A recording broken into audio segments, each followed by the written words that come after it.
What's going on, everybody? It is Brian and Fearless, What's uh, going down? back with another episode of the Trial and Error podcast. On today's episode, we're going to talk about the end of expertise and the rise of vibes.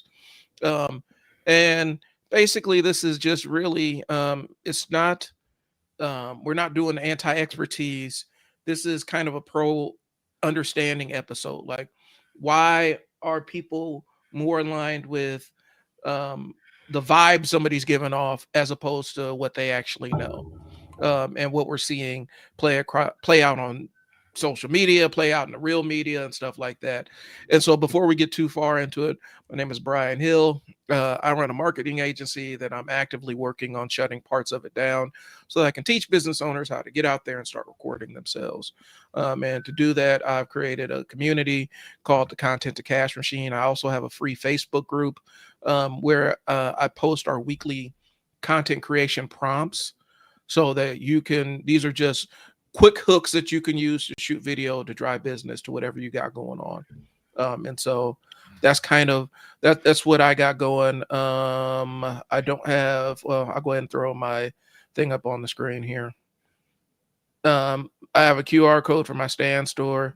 I got a lot of stuff on there, from access to my groups, classes. I even added an AI prompt pack where it's basically all the prompts that I use to do my marketing and business stuff.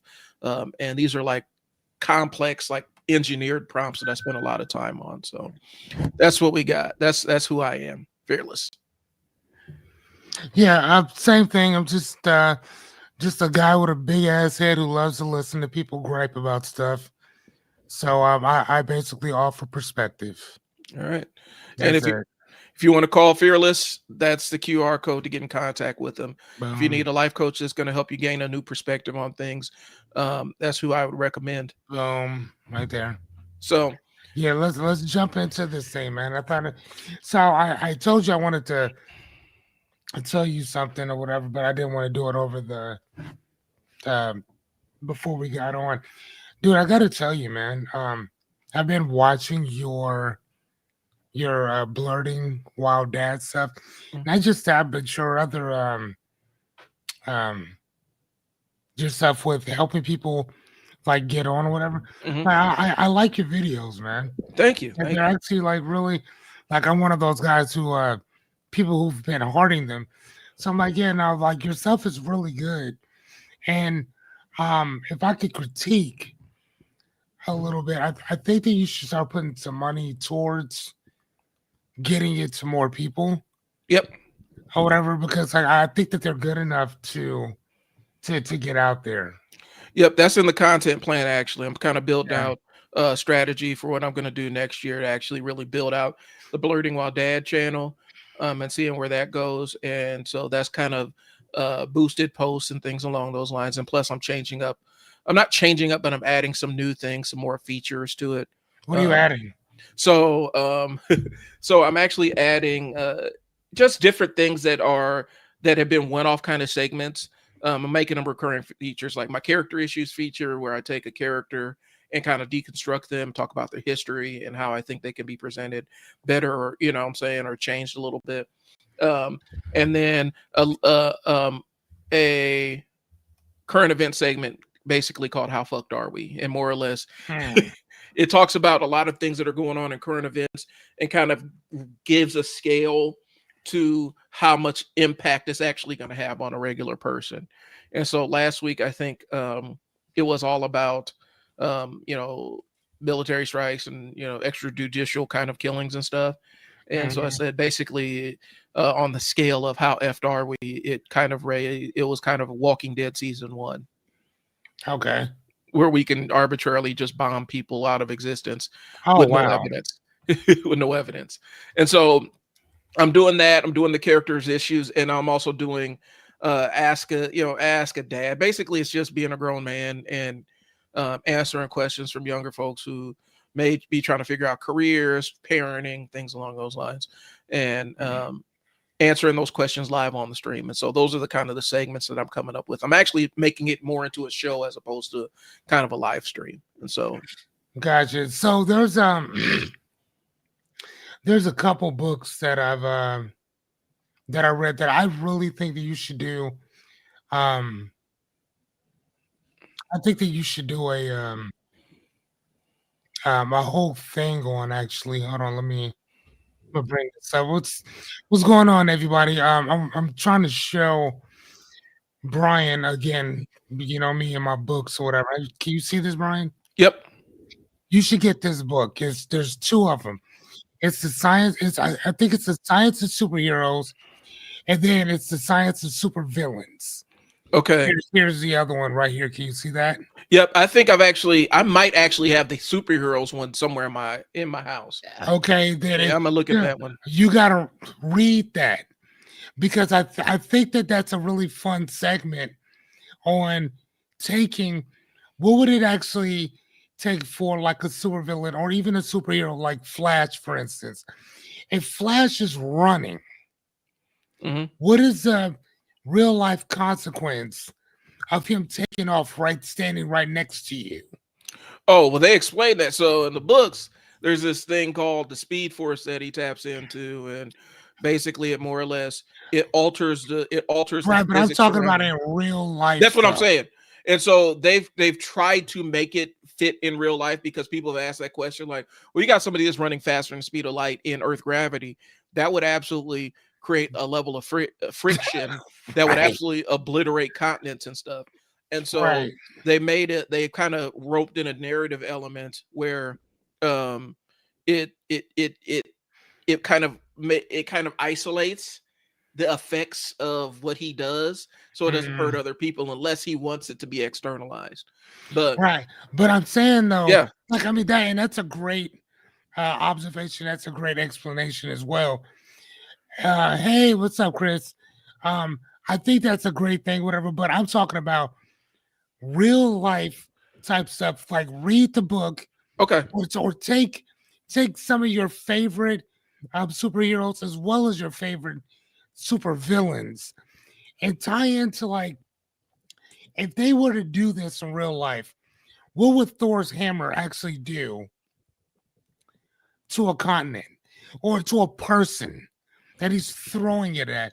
Yeah. Like, how much does it weigh versus how much torque or power is unleashed when he throws Myrna at somebody? Well, they actually did a show. Actually, was this a TV show too? Because I've I, watched the show. I don't know. Either way, I don't care. Yeah. I want you to do it. Okay. Like you to do it. I don't care if it already exists. I'm talking about you do it. Now, if you want, you can go back and watch some of those shows and put it together yourself. You're more than welcome to. Hmm. Or do like I do and read the book and then try to remember everything that I read. Which I just I actually finished reading last night, The Sunset Limited. Okay. I read the play and I also watched it with Tommy Lee Jones and Samuel Samuel L. Jackson. Jackson. Funny enough, though, so I'm not gonna lie to you. I think that the Samuel L. Jackson character was spot on. Hmm. I don't think that the Tommy Lee Jones character was spot on based on the book. Okay. Like not whatsoever, because it was saying that White was a younger guy. Yeah. Now again, I'm not saying that they didn't have the right actor for it or that they didn't have an amazing actor for it. Hmm. I'm just saying I don't think that they had the right actor for it. But he's a great actor in general. Yeah. I just think that for those two individuals, I think that White's character should have been a little younger. And see, I don't have the benefit of um I don't have seen. All right, I got some here. Throwing that on there. Hey, Anya. Hey, Anya. Um, I think for me, and this is just only from the perspective, I haven't actually read like the stage play, um, Yeah. and the novelization of that. I think from just the movie watching me, he made sense because they're peers, and so.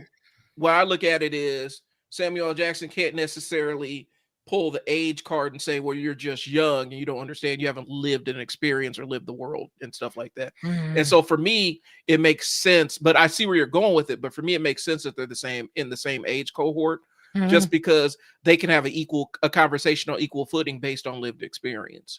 You Right. know, he's coming as a grizzled old professor who is kind of a nihilist, you know what I'm saying? And where he would say, and I revile this conversation, the what do you say, the village atheist, condemning something that he denies the existence of in the first place. Mm-hmm. And that only can come out of Somebody with age experience. somebody with old age and experience, because his world perspective, because here's the thing, I'm watching it and I'm sitting there like, okay, Samuel L. Jackson made a very compelling point here, and that makes sense. And then Tommy Lee Jones rebuts it. I'm like, oh, that makes sense too. Uh-huh. And you know, I know a lot of people got into it where they're actually picking sides of who they're going to align with, and I'm sitting there like, they're both making valid critiques and valid points of it.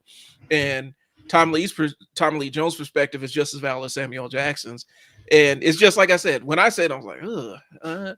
I think for me, I think the age thing did make sense, but from a translation to the book, or translation from the book or stage play, I see where it doesn't make sense.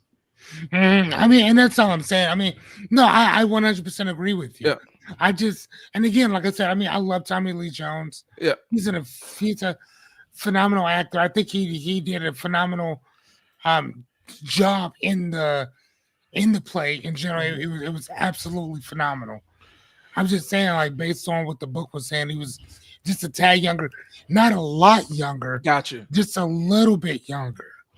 So I'm not saying that he was like a early Macaulay Culkin type of dude, I who feel you. just so happened, or Doogie Howser type dude. By no means, he was still older, just not as old as Tommy Lee Jones. Where it's like, bro, you almost out of here in general. Right. Well, and Like, then you almost out of here. it's kind of like the argument I get into it with Oh, let me. Sorry. yeah, Here, with guys. Let me get you guys the. But go ahead, and keep talking, O'Brien. so like and this is before we get into our topic of the day. I know one of the things I've kind of debated on with comic book nerds is Zack Snyder as a director, and his interpretation of like what was it, Man of Steel and Batman versus Superman and this, that, and the third. And one of the things I've noticed is, and I said this before, Zack Snyder is a really good, he's a very amazing visual director. Like, like he's a visual artist. He's an amazing visual artist. And if he's working with source material that it needs to be a panel for panel translation of a graphic novel or something that's been drawn, he's amazing at that. Where he falls down is when it comes to original stories, because his only frame of reference, like when you talk about his interpretation of Superman or Batman, is the 90s era Superman or 90s era comic books. And in the 90s era comic books, this thing that I call grimdark kind of took over, where every single comic book is bleak and grim, and every single superhero has this dark, depressing, bleak story in the world. Like, and to me, it didn't sit right, because I'm growing up as a kid, a black kid in the 90s. And I mean, I've seen street violence, I've witnessed it, I experienced it. And some of the stuff that they were doing was like cartoonish to me. And that was his frame of reference, where everything's dark and everything's bleak and there's no hope. And so that's where you get a Superman who is supposed to be the beacon of hope across comic books. And that's kind of how they present him. Right. The incorruptible beacon of hope. And that's where you get Superman, where everything is colored gray. And it's basically Okay. Superman with Batman's origin story. Superman's origin story is depressing and it is sad. It is like it's like he's the last survivor. He's one of the last survivors of his own, of his race, like of his planet. It's already sad. Mhm. But Zack Snyder is like, okay, so how can we make this even sadder? Okay, so what we're gonna do is we're gonna kill Paul Kent right in front of him. Like, we're gonna like, and it's going to be totally preventable. It's going to be something that he could absolutely solve with no problem, no risk to his identity or anything. But we're just going to kill him in front of him. And then how do we take care of General Zod? You know, Superman's equal villainous part. We're going to have him anguish and then break his neck. You know, all kinds of stuff that doesn't necessarily align with who they've built this character to be over the years. Where back in the day, Superman, like, he would always find ways to reduce harm to public buildings and save people who didn't necessarily want to be saved, or find the way to prevent loss of life when he can. And like I said, Zack Snyder was really good at that. But like I said, he came of age. There's a comic book. There's a white cohort of comic book fans that I recognize from the 90s, where for them, these super gritty, almost cartoonish levels of violence and evil and mayhem stories, where they think that that's reality because they ain't never experienced it in real life. Okay. So their view of what gangs do and how drug dealers act is based on this cartoon in their brain, where if you seen it or experience it on any level, it's really not like that. And so, but when you talk to them, it's like, no, I'm realistic. I want the realistic, the grim. Like, well, I mean, if you're looking for a realistic version of Batman, the realistic version of Batman is the rich guy who lives out in the suburbs and comes down to the hood and beats people up. And beats up people who have mental illness. And that's what you're looking for. But if we're talking about the nuanced version of Batman that they're trying to present now, which is in your mind, which is unrealistic, he's more of a social worker who will put hands on you. Like now, he's more of a social worker who will put hands on you, and not this black and white everything. Where there's nuance to what he does. And it's like, y'all want this super dark version of Batman. That's why they had the big thing about killing all these superheroes in the 90s, bro. Like the death of Superman. We broke Batman's back. You know what I'm saying? Last thing, real quick. Gail Simone, and right now she's a really prolific comic book writer. She got started as a person who was kind of a comic book critic, and she wrote an essay called "Women in Refrigerators." I think it might be an essay or website. It might have been the website, but there was essays about it too.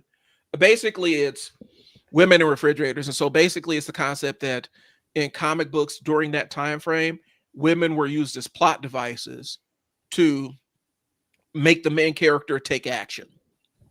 And it came from a story that came from that grim dark 90s era of Green Lantern, where it was the new Green Lantern, Kyle Rayner, and he had this happy relationship with his fiance, and the main villain of his story, this is why it's called Women in Refrigerators. He killed her and stuffed her in the refrigerator for him to find. Of course. And so that's where the concept is women in refrigerators. And the essay was basically saying,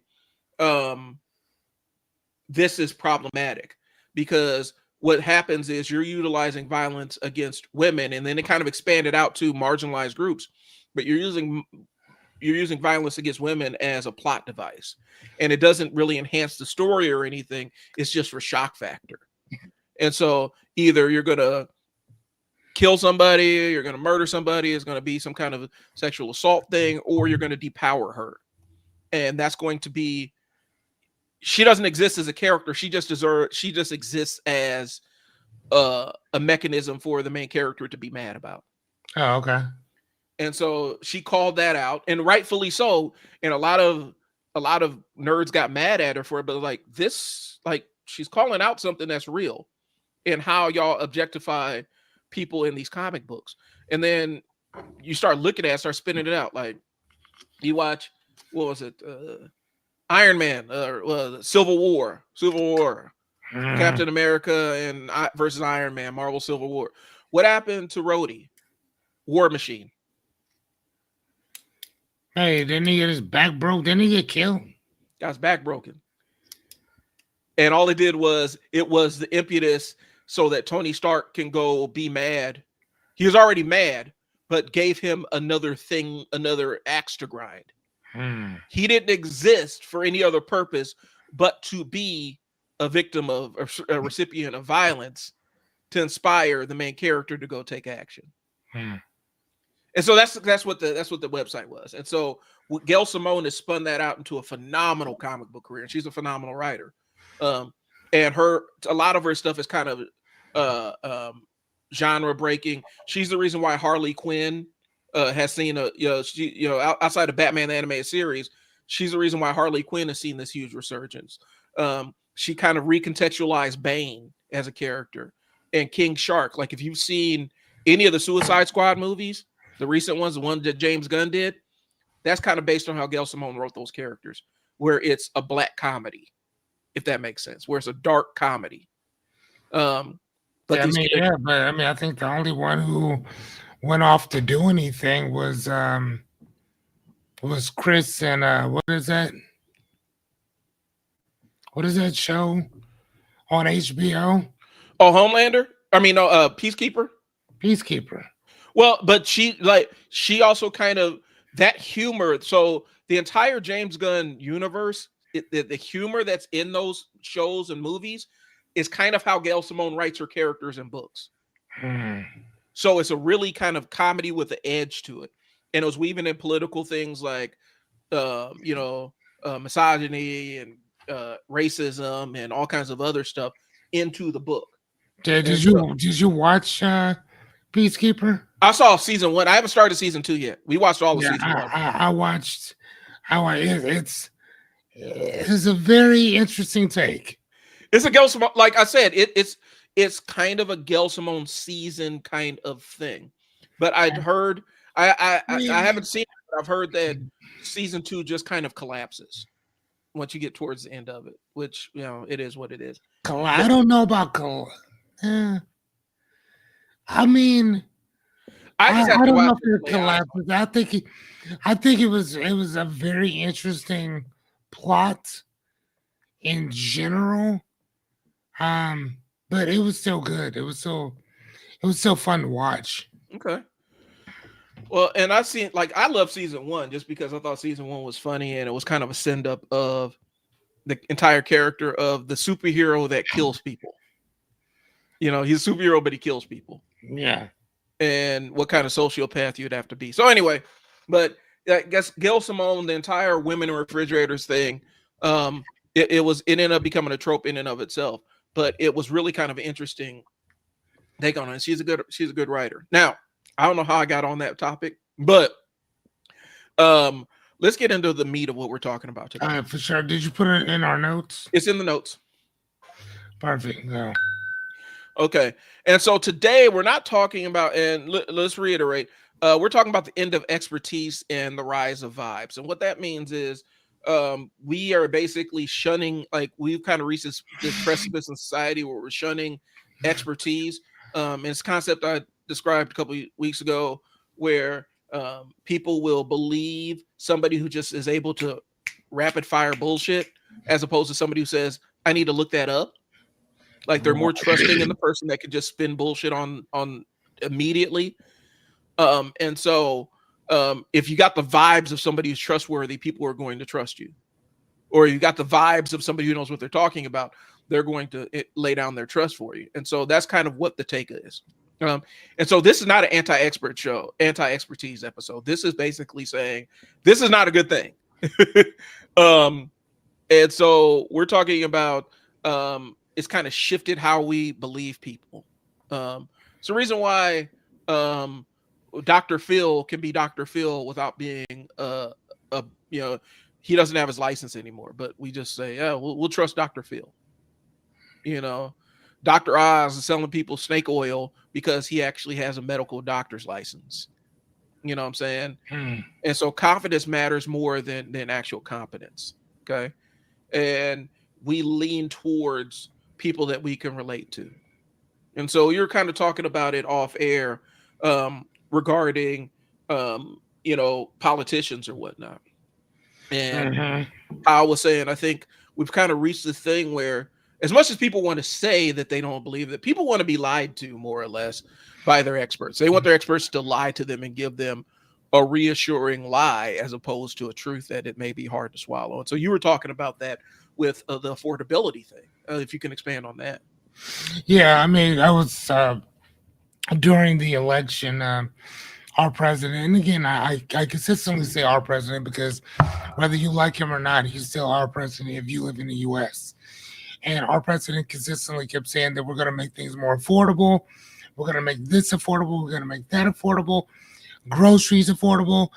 And then he went into, oh, I love the word groceries. It's a old word and blah, blah, blah, blah. But we're going to make that affordable again.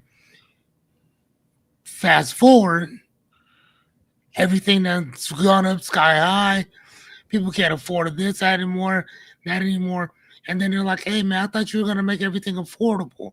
Mm-hmm. And then he's like, why are you talking about affordability? Stop talking about that. Why who's talking about that? Like, and then now it's a thing that he doesn't want to hear about affordability anymore. Right. It's a scam.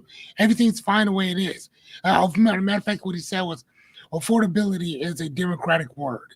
Right. It's a word that the Dems have basically used to try to take stuff over. And it's like, bro, you're the one who said this. Yeah. So it's literally a thing of saying one thing and then placating on people's emotions and their fears and their anger and their hatred and their cult-like fascination for you and be like, well, yeah, no, I never said that. Yeah. It's just like those people who will interview people and say, hey, did you hear about when Joe Biden did blah, blah, blah, blah, blah. And then you get the people talking like, yeah, he was just horrible, this and the other. Oh, I'm sorry. Hold on. Actually, that was Trump who did that. Sorry. Same question. Trump did this. Sorry, go ahead. And right then and there, standing right in front of you, will make an excuse or justification of why that was okay. It's like, wow, okay. It's all based on who ideologically they're aligned with in more cases than not. And so, and I think that's kind of the thing, like the vibes, like people are aligned with the vibes more than anything else. And so from that aspect is, well, when he's talking about affordability, let me ask you a question. When is the last time you think bro's ever shop for his own groceries? Well, if you ask him, he'll tell you probably yesterday. Yeah. But let's be honest. He's been, a millionaire for most of his adult life, or probably his entire adult life, more or less, for actually his entire life. When's the last time he's ever gone out and done his own grocery shopping? Groceries, I doubt. Wine, I could see him going to go grab some wine. Yep. I could see him doing that. But actually, like grocery shopping, but it's like to make something, no. Right. And so what would he know about what's affordable? Well, I mean, I think that he knows about what's affordable based on what somebody told him. Yeah. Well, and then let's expand it a little bit further. So we've known that the administration has worked hard to prevent a lot of the data collection, the economic data collection that's been happening. They fired the girl that was collecting the data and kind of cutting through it and parsing it. We had the government shutdown, which shut down the official capacity to pull these reports in. And then they hired somebody who is a friend of the administration to run these reports, so the numbers are always favorable. So economic data in terms of groceries and like a lot of the key indicators that they use to judge and determine where the economy status is for consumers, the consumer index. We haven't seen that since like August. And that typically is individual. So the consumer price index is a little bit, if I'm not mistaken, if I remember it correctly, if I remember my economic stuff, the consumer price index is separate from how they use Wall Street to gauge where the economy is, because Wall Street is not a metric of what the economy is doing.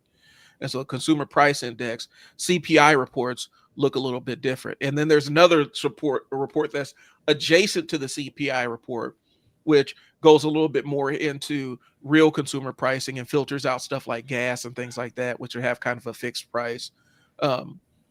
And we haven't seen that data.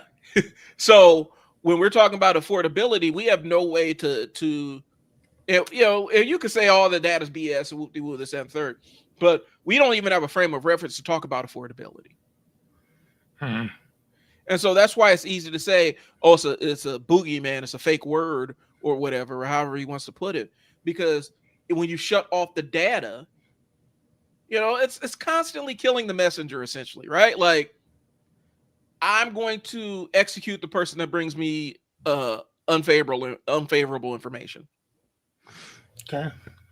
And that's kind of what we're seeing play out. And since a lot of this is vibes driven, people are like, well, he's right, man. I mean, I know that the price of sugar has gone up through the roof, and sugar, eggs, and butter has kind of gone up substantially. But the guy I voted for, my favorite politician, which is a weird thing to have, is you're weird if you have it, but my favorite politician says it's not a big deal, so it's not a big deal. Right. And instead of questioning that and questioning why this person is my favorite politician and why I automatically align with what they say, I'm just going to go along with what they say because I like the vibes they're giving off. And that's what we're talking about. How vibes are actually supplanting factual information and expertise. So, okay. Here's the thing. So expertise used to mean you went to training, like you trained or repetition and stuff like that. And I've kind of seen it play out where, and I don't necessarily disagree with this 100%, but or agree. There's a nuance. I feel like there's a nuance argument to be had. But have you noticed how people are all of a sudden college is bad? Like everybody hates college now. Like all these people hate college and higher education and stuff. Like just out of the blue. Like right. There's a specific reason for that in my understanding of things, because I think it is kind of based on how they've sold college for a lot of people, where we sell college as something that hasn't existed in almost 50 years.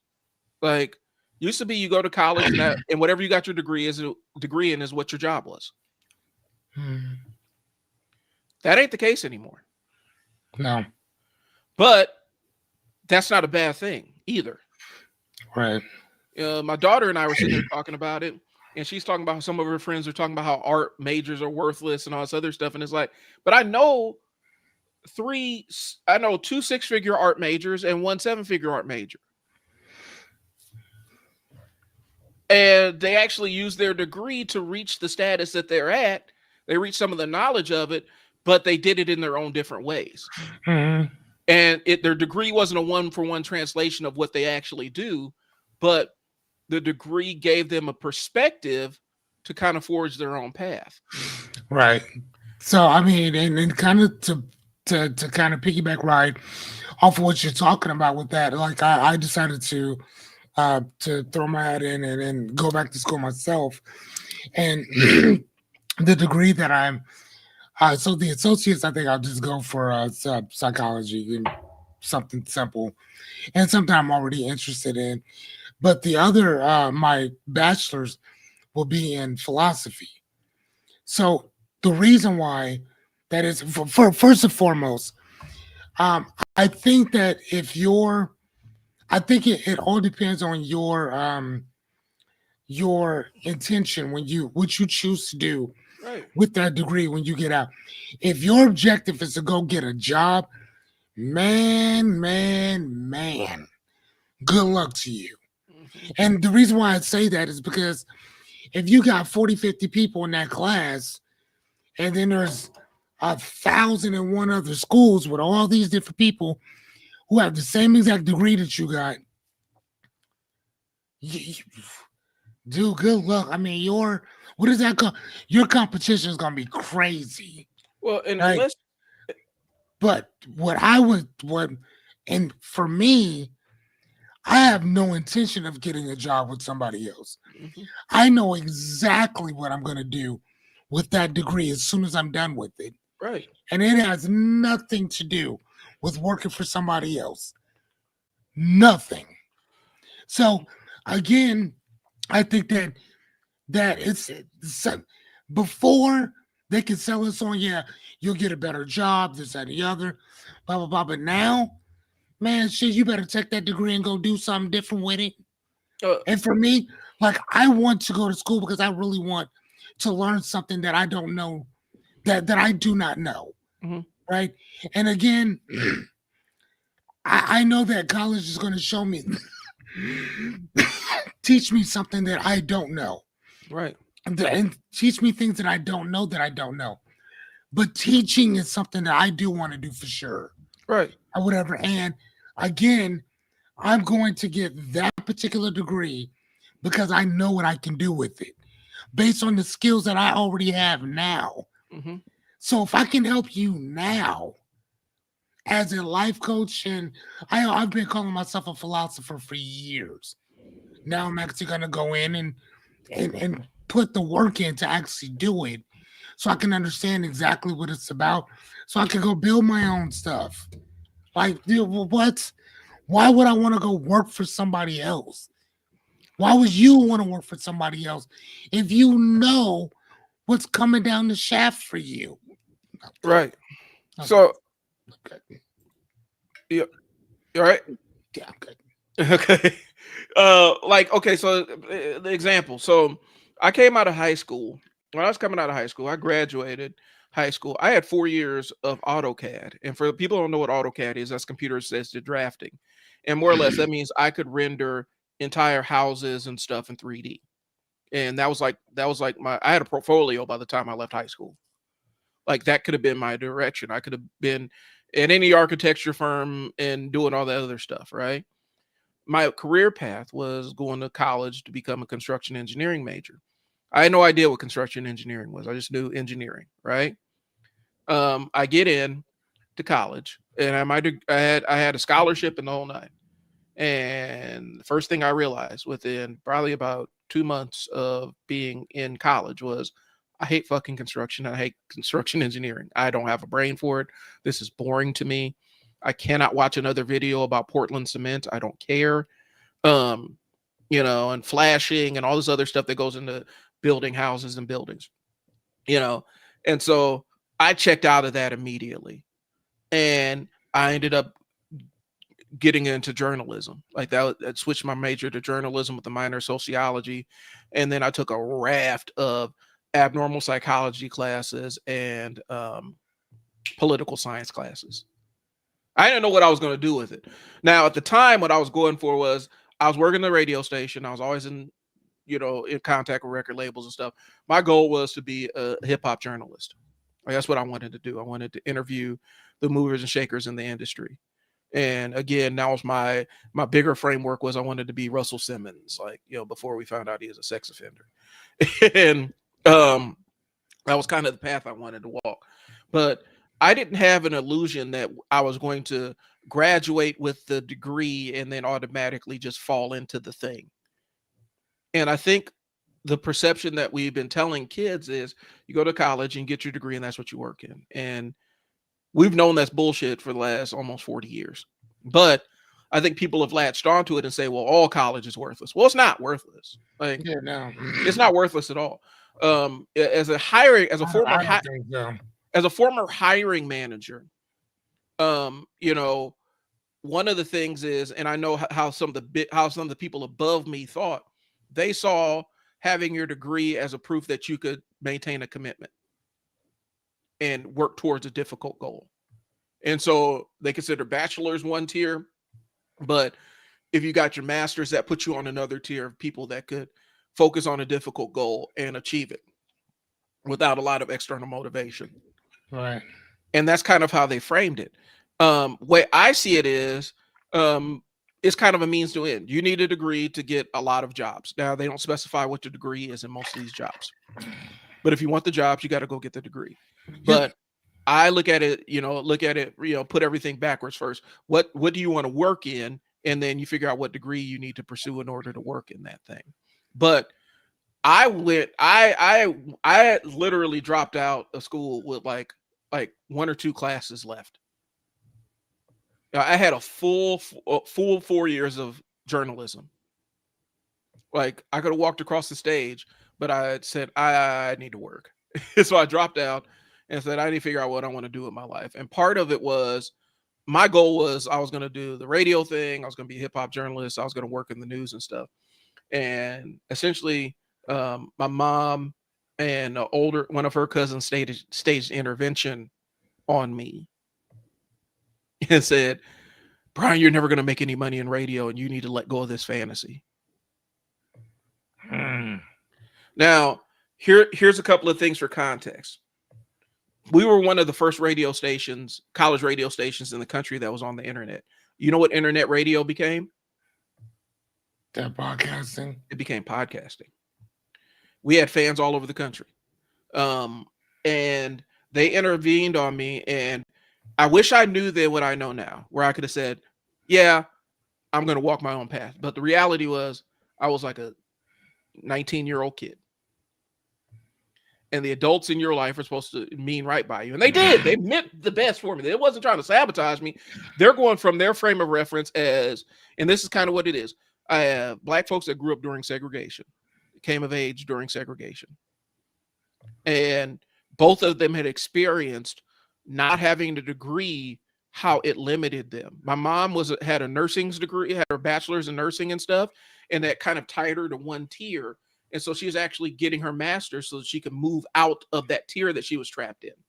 My older cousin, he didn't have his degree. I think he had an associate's or whatnot. And he felt like he was trapped where he was. He was doing radiology and stuff. And they, in their best, they thought that they were saving me from a life of uncertainty and not making any money. And what that put me on the path was it put me on the path towards entrepreneurship, which is a path of uncertainty where, sometimes you don't always have enough money. That's the path they put me onto. But had I not listened to them, I probably would have been working. I probably would have my own like national podcast or whatnot. That would have been my thing. Because we already had a job offer. The reason why they stepped in was because we actually had a job offer on the coast to do drive time. And so my goal, I told them, like, I'm dropping out of school and we're going to go out to the coast and take this job offer. And then once we get established, once I get established, I'm going to go re-enter and finish out my degree. Gotcha. And that's what freaked them out. And they're like, you got to let go of it. Nobody makes money in radio and stuff. But they didn't have any frame of reference to understand. And so when we tell kids, well, this art degree is meaningless. Well, who do you think designs this water bottle? Who designed this? Right. Who designed this? An art major did. Packaging, art major. Set design for movies, television shows. These are things that people get paid a lot for. I met with the dude a couple years ago who had his art major, and so he makes Paul, he makes like he's done costumes and stuff for Hollywood, like costumes and props and stuff, prop design and stuff for major Hollywood movies. From an art background. Yeah, the dude who does Afro Omaha. Yeah. Foley. He has, I think he's an art. Yeah, he's art something too. Right. Yeah, he has an art background too, because when we worked together, he was still in school and that's what he was working on all the time. He was telling me about the shapes and the colors and all kind of stuff. He wanted to make me a logo and stuff. I was kind of cool on that. He and a group of friends created this drink called Makasi, and it's like this African drink, energy drink. Here's the thing: I'm not a fan of energy drinks, but that one was amazing. Okay, amazing. I don't know what they did. I think they sold it or whatever, but man, it was amazing. Oh gosh, but they were having a hard time trying to break through here to get things going or whatever. So I don't know what they did with it, but it was a great product. Well, So, and the thing I'm pointing at is because people will say philosophy or art's a useless major.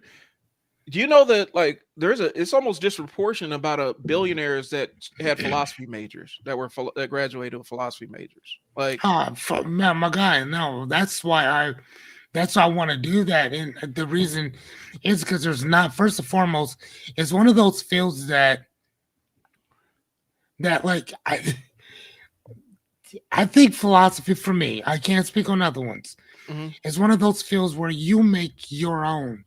right, Um, you create your own road, you create your own path, you create your own journey or whatever. And as philosophers, like, dude, we don't need a lot.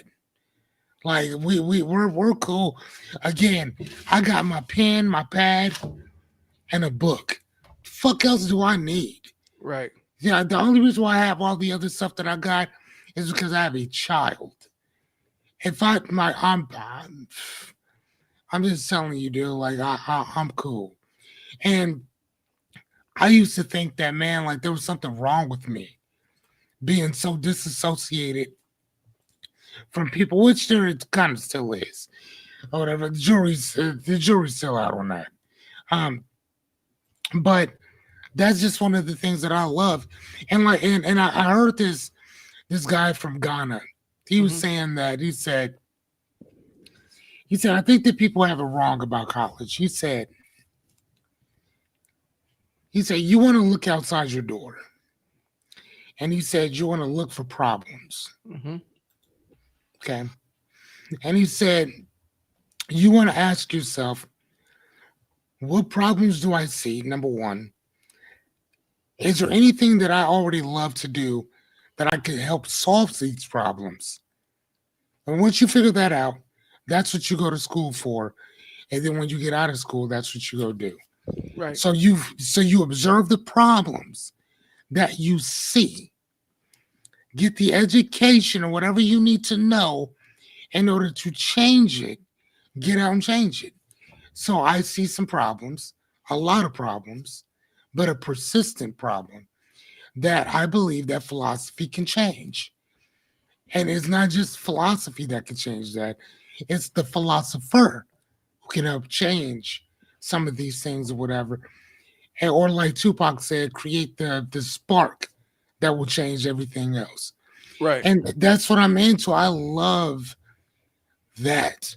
So, I mean, even above me, I mean, are my books of Alan Watts, the Bible, philosophical books, Reasons Not to Worry, G Kundo type stuff, Epic of Gilgamesh. I mean, so everything is either philosophy or religion or theology of some kind right above me. Like, dude, like, come on, man, are you playing? A friend of mine, we were talking about books, mhm, and I have this book here.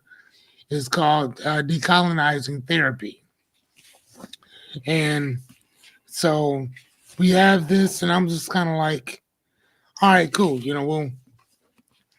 We'll do that and kind of read up on that, and then kind of go from there. And but the book is basically about how therapy is it's colonized as well, okay, or whatever, right? Um, so like yeah, it's just kind of one of those things. But and it's how do you help a person where your field has colonized this particular genre of help, right, right? So I mean, it's almost like with philosophy, majority of us look at philosophers as these old white guys. right, But if you actually do your research and really look into it, the first university comes out of Africa.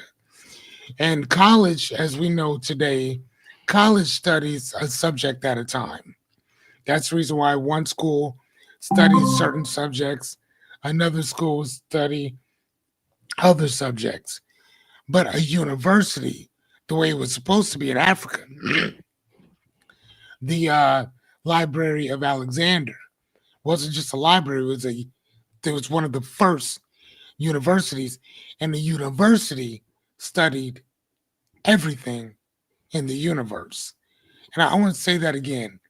It studied the universe. So they didn't just have one or two classes or things to talk about or fields.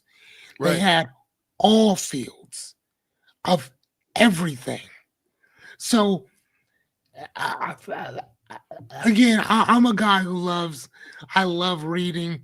I love that type of stuff. I love understanding those type of things. And I love perspective and reframing. And that's literally all philosophy is. It's just looking at things from different standpoints, and that's it. And I love that, especially being able to talk to another person and ask them where they are in life and how they think that maybe by either doing something they can get from point A to point B, or by not doing something, you stay exactly where you are. But eventually, when you get to that point, if you didn't even move and did nothing in general. So Okay. it's just more or less about questioning. And I think that the reason why we are where we are is because, like I told you before, we don't ask enough questions. And here's the sad thing: education is one of those things that that brings the questions, the answers out of you. Right. So if you're that's literally the definition of the word education, is to extract to extract it, to extrapolate from you. So I'll ask you the question, but the answer is already in you. So let me try to bring it out of you. And that's literally all it is. Um, and so it's an education, not an indoctrination. Indoctrination is when I tell you what you need to know and then that's it. But an education means it makes you have to ask questions, right? And Right. it makes you have to. Makes you have to. And the fact of the matter is that once you stop asking questions, you start doing what you're told. Because there's no reason to ask any questions. Because your authoritarian figures already know. Hmm. So why do you need to ask? In the military, you don't get to ask questions. You do what you're fucking told. Right. That's it. There is no question asking. As opposed as opposed to doing what I tell you to do. Now you can ask me, hey, how do I do this? That's one thing. But asking me why am I doing this? You don't get to ask that question. Well, one of the biggest incident, like it was something that was really eye opening to me. This was my days working at Boys Town. Um, one of the things I had was one of the leaders, the heads of the institution, basically more or less said, we don't need smart people. We need people to do what they're told. That's it. And that was kind of a like it was more or less him letting me know like I don't really care what you have to say about And this thing. I also don't care about your degrees either. Yeah. I just need you to do what I'm telling you to do. And that was kind of a point of consternation for me because I'm like, well, I mean, the reality is though, bro, um, I mean, you guys are wrong. And they were wrong. It was something they were wrong about. And it's something I had insider knowledge on that they didn't really want to listen to. But his perspective was, I don't need your knowledge. I just need you to do what I told you to do. And so it was kind of it was eye-opening thing because I actually thought in my mind, I had it in my brain that everything like it was super important that I was the smartest guy in the room. And for them, he didn't give a shit. He just wanted me to do what they wanted me to do, whether I agreed with it or not. And so you do run into that.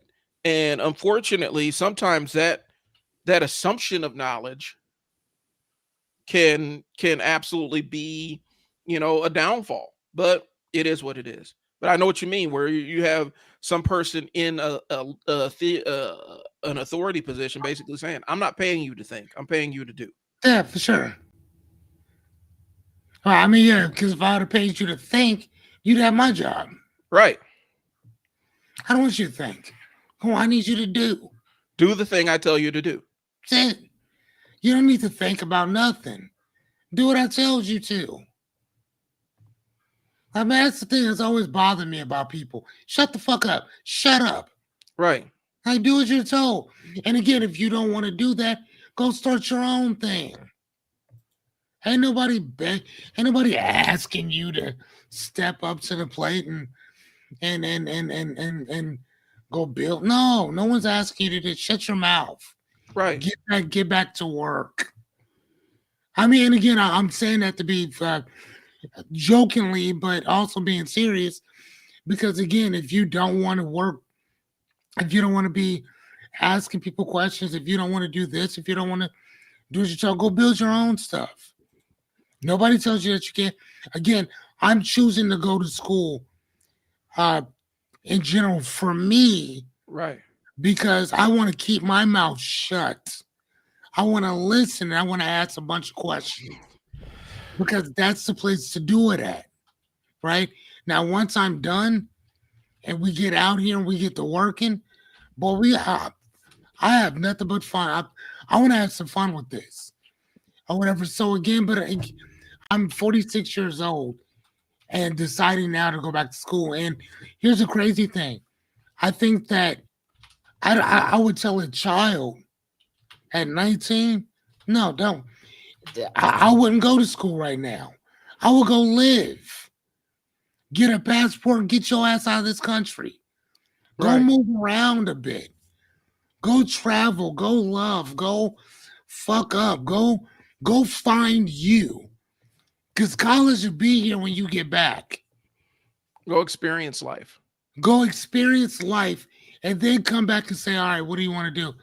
Man, I want to get into philosophy. You know what I'm saying? Or I want to go into banking. Or I want to be a chef. Oh my God. I was in Italy and I saw what they were doing. You see what I'm saying? Go live and then decide what you want to do. My son is 13 years old. He's been telling me since he was 11 that he wants to go to school to become a therapist. Cool. Right. You know, they're like, I'm like, I ain't never heard a kid say that before, but I will do whatever I can to help you, son. So you said it's therapist? My son wants to be a therapist. My daughter said the same thing. That's what Like, she wants to do. like, yeah, I mean, but again, he's been telling me that since he was 11. Yep. I'm She, like, that's what's up. when she first started, she said she wants to be a doctor who uses art to help kids, to help kids with mental health problems. That's what she started out when she was like 5, and that Yeah, was kind of her fixation. And so it's kind of manifested in a therapist, and it's like, all right, go for what you know, dear. We'll support you regardless of what you want to do. But I think you're right in terms of go out and get some experience. I also do think that there are specific kids that are driven to just that can go straight from high school to college, and it's fine yes, for them. yes, Yeah, yes. And for those kids, wonderful, right, great, go. Again, I know for me, if I would have went to school in 98, bro, that wouldn't have been good for me. If I would have went to school in 99, that would not have been good for me. If I went to school in 2000, that wouldn't have been good for me. Unfortunately, I had to wait to almost 30 years to decide to go back to school. But you would think by talking to me, by knowing me, that I have already had all kinds of degrees. I'm like, no, I just got a bunch of certifications, but no degrees. And the thing is that I want to teach. I want to learn as much as I possibly can. So hmm college, I want to learn, man. I love learning. Love to learn. So why not go to school? Why not and, let go? You and I know? think I think that's where we're going, bro. And I think what's happened is people reduce college as a transaction, like they view it as another transaction. I do this to get this in the future, and it's like it's not necessarily what higher education's for. Sometimes you learn for the sake of learning and to expand your brain. And I Again, love, and I mean, shit, look behind me, bro. Like, right. what's like what? Like, I have a whole library in my house, Well, literally. and I think what we're kind of running into collectively as a society is We have more information at our fingertips than we've ever had, ever. Yes. And as a result of that thing, um, we are also less knowledgeable than we've ever been before. Mm-hmm. Because what that does is when you have this infinite amount of knowledge at your fingertips, like you got your phone, you have a repository of every single piece of information that's ever been written somewhere. What happens is you get people that mistake familiarity with a topic with expertise. And they think because they are able to Google something or watch a video about something on the internet that they are standing on the same foothold as people that have been studying and researching said thing for decades and decades, just because you have the ability to consume their work. And what happens is it goes into like what the news does, where the news reports medical advances and stuff. They're not reporting medical advances. They're not even reporting findings or anything. They're reporting preliminary things that may be true, but they say them as a definitive thing because they know that most people don't parse research data like that, because you have to have a special level of education to parse research data. Um, I was Yeah. watching I was watching this thing. It was on Twitter. And of course all the worst shit in the world happens on Twitter. But some guy, this white guy made this YouTube channel, and basically he was going through Dr. Umar Johnson's thesis, his graduate thesis, and trying to deconstruct it. So Mark Lamont Hill jumps on there and basically asks the guy, what qualifications do you have to debunk his thesis? And the guy's like, well, I don't need qualifications. He's like, are you familiar with the thesis process? Like, I'm not talking about the factual information in his thesis. I'm talking about how the thesis is constructed from a structural Mm, standpoint. okay. And he's like, you don't have that knowledge because you've never done it before. He's like, I've done this before. I have a doctorate. I've sat on the committees. I know how this entire process actually works. And so while you may be able to debunk factual stuff on there, what you're doing is you're doing a structural critique on his graduate thesis, and you have no foothold to stand on. Right. And this guy was trying to fight a doctorate level person who's been through this process multiple times, who sat on multiple committees. He's trying to fight this guy to the ground about this. And he's like, you don't have any knowledge. Like, he's like, I'm not talking about factual basis or what you can find to disprove or debunk what was actually said in the thesis, like the factual stuff that was in there. You're trying to critique the structure of it. And I'm telling Right. you, you don't have the depth of experience. If you've never been through the process, you don't know what you're talking about. Mm-hmm. Like, we could debate the factual basis of it all day, but that's not what we're talking about. And it came to a point where it's like, he doesn't even know that he doesn't know what he's talking about. Right. He doesn't even have the knowledge to understand the baseline of what you're talking up here. His understanding of it's down here, but he thinks his understanding of it is up here. Okay. And so that's what he's, and that's kind of that thing. You're familiar with the concept of what a graduate thesis is, and you're familiar with the precepts of how research works, but you don't even have the understanding of having gone through the process yourself. Gotcha. To understand the structural side of it and what that's supposed to look like. So, You know or what kind of it might have been, I think it was actually his dissertation. I think that's what he was taking issue with. But okay. he's like, you've never been in the room to understand how these things are constructed. So the things you're critiquing are structural things, not factual basis. And so, and that comes from familiarity with the concept. It's like watching a YouTube video and deciding you're going to give yourself brain surgery. You know what's so funny is that we were talking about Liberty Twitcher before, and you made that one comment, and you said, "Is this an opinion piece or is this a fact piece?" And I was like, "Okay, I didn't know what that meant," and you explained it. I was just having a conversation with somebody. Man, I cannot remember what we were discussing, but he said I had read in some magazine, blah blah blah blah blah. He was going on and on about this thing, which kind of felt a bit far fetched to me. Hmm. And the first question I asked him was, I said, "Was this an opinion piece or a fact piece?" He said, "Oh, hold on. What do you mean?" I said, "Well, in majority of these publications, if it's just an opinion piece, they're gonna have a whole bunch of stuff in there, okay? But it doesn't necessarily mean that it's a fact piece where there's sightings. They can go back and this is where they got their information. They got it from here, there, and blah blah blah blah blah. Is this a sight piece or is this an opinion piece?" And he was like, "Wow, you know what? I don't know." So I said, "It sounds like an opinion piece. Not gonna lie to you, Hmm. or whatever. But again, I don't know. Neither do you. But I wouldn't walk around saying it as if it were a fact, though. Especially if you don't have all of the, you know, what I'm saying the written information. And again, when you said that to me, that stuck with me on everything now that I look at. On, you know Okay. what I'm saying, on everything.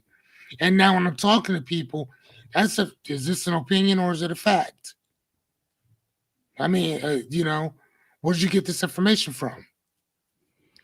Yeah. How did you obtain it? You read it from where? Okay, usually, right on top of it, of whatever the title is, it'll tell you whether it's an opinion piece or whatever. It usually tells you somewhere in there. And he was like, I don't know. I said, okay, well, I'm just saying, you might want to know that before you go around telling people this information. And I'm like, I just learned this myself. So it's not like I'm telling you something because I'm better than you or nothing. I'm not. This is what I learned. So, you know what I'm saying? So, like Right. now, when I read something, that's the first thing that I'm looking at on top of any paper now that I read. Is it an opinion piece? Where you know what I'm saying? Yeah. So, again, for me, that's what I do. And I think that I'm glad that I could help you out with that. Like, I'm glad that you're kind of seeing it like that, because I think that's a tripping point, because they're actually trying, a lot of these newspapers, there's an agenda with some of these corporate newspapers where they're actually trying to either shape how the opinion section are used or mask the editorial section to make it seem like these are factual stories and not just Hmm, just not long-winded opinion pieces written by a journalist. You gotcha. know, journalists are allowed to editorialize, but you're supposed to document whether this is editorial, right? And we've kind of seen that falling down, especially with, the rise of entire news organizations, which are all editorial. Like, you know what I'm Okay. saying? MSNBC and Fox News kind of stand out, where the majority of their content is actually editorializing, which there's nothing wrong with it. You want a journalist to editorialize if they have a specific set subsect of knowledge on a topic, you know, but when you don't delineate whether this is an editorial versus whether it's something that is factual, or you're not saying that it is, you're not labeling it as such. That's where the problem comes in. Hmm, And that's where people will take new sound bites from arguments that somebody's making. That's why there's really little value in those shows. Like, there's really little value in news shows where it's just a panel of people arguing about things. There's no real actual value in that, because the people that do the facts and have the facts are typically shouted down by the people that are just making up shit, because the people that are making up shit have no moral anchor to make right. sure that what they're saying is accurate. They're just trying to win an argument. Whereas the people on there, they're trying to establish a factual basis. They have a moral argument, and so there's certain things that they will not do to defend themselves, because they're maintaining this morality. That's why those shows are useless. And anymore, most of the stuff I see from like CNN is the same panel show with Abby, whatever her name is, that sister. She runs the show, and it's just a bunch of people yelling at each other. And I turn on, and they got the lady from Biggest Loser on there talking about how slavery is overblown, how we overplay slavery, like she's talking about it, like a factual basis, like slavery is we make it a bigger deal than it actually was. Okay, Of course. I so mean, you know what though? I mean, just she's like entitled to her opinion. and just like the Jews making it a bigger deal that the concentration camps weren't that bad, and you guys would be okay. Yeah, and that's basically what That she's part. saying. And so she's up there saying it, and you're sitting there listening to her. I'm like, this is a lady from The Biggest Loser. Why is she even talking about this? What knowledge does she have? Hmm. And well, why are you talking about this? Well, I have a black daughter. You have a black child, and you're telling black folks that slavery was overblown, and you gave this percentage that you saw, you heard a percentage from some white nationalists on Twitter, and you're utilizing that as your factual basis and saying it as a fact on a television show. Hmm. And I saw somebody confront her on it, and she didn't like it when they confronted and said, okay, well, the statistic you actually used was when you said only a certain percentage of people were slaveholders. Well, what you're doing is you're actually factoring everybody in the North. You're counting them in the number, Yeah, and you you're also counting the enslaved people themselves in the number. So it changes what the percentage looks like. So if we just reduce it down to slave states and factor out slaves, then the percentage is somewhere like 30 or 40% as opposed to 2 or 3, like you were saying. Hmm. Why are you saying stuff like this? Because Right. you have no factual basis to prove what you just said, but you said it as a 10 toes down fact. Hmm. And that's the stuff we're talking about. Right. I mean, just like homegirl. Just what is it that we're 14 or 15% of the population, but yet instead people said that we're like 50% of the jail, the population of the jail, and Yeah. it's not. It's actually 36%, which is still an abomination of a number in general or whatever. And so, and again, the most people that are in there are Caucasian Mm-hmm. men, and then second comes us, and then Hispanics or whatever, then so on and so forth. But again, half is huge, Mm-hmm. but 36% is so big too. But again, it's not as bad as it would be half. Right. So again, if you're making it seem like half of the people, and again, you're also talking about a small population. Yeah, you might be talking about we are 15%, but you're also talking about what 3-4% of not even 3 or 4%. This is just a few individuals Right. that consistently keep going to jail. This isn't people that this isn't half the population in jail. Mm-hmm. This is we are 15% of the overall population here. Here, 36% of us are in jail, but it's not 36% of us. It's 36% of people who get in trouble are there. Right. That percentage is different. Well, and then the 13%, the 13% thing that they throw around too. And you've said it and everybody else has said it, but we're emphasizing when they do the 1350 or whatever, the 13% of the population, but blah, blah, blah amount of the arrest. We're only talking about arrests. You can get arrested and never be charged with anything. And so what happens is a lot of times Correct. in communities where police are overrepresented, you're going to have a high arrest number, but then you're going to have a high number of exonerations because people can get arrested just because an officer is bored. You can Right, get but we're arrested. talking. I'm not talking about arrests. Yeah, I'm talking about just prison. prison. Okay. That's all I'm talking about, just prison. I'm not talking about arrests or whatever. But again, though, that number comparative to even if it was just 15%, cool, whatever. That number is still usable. It's a small number compared to everybody as a whole. Right. And the number that you're talking about are people that are consistently in jail constantly. But we're also not talking about, we're also the most exonerated as well.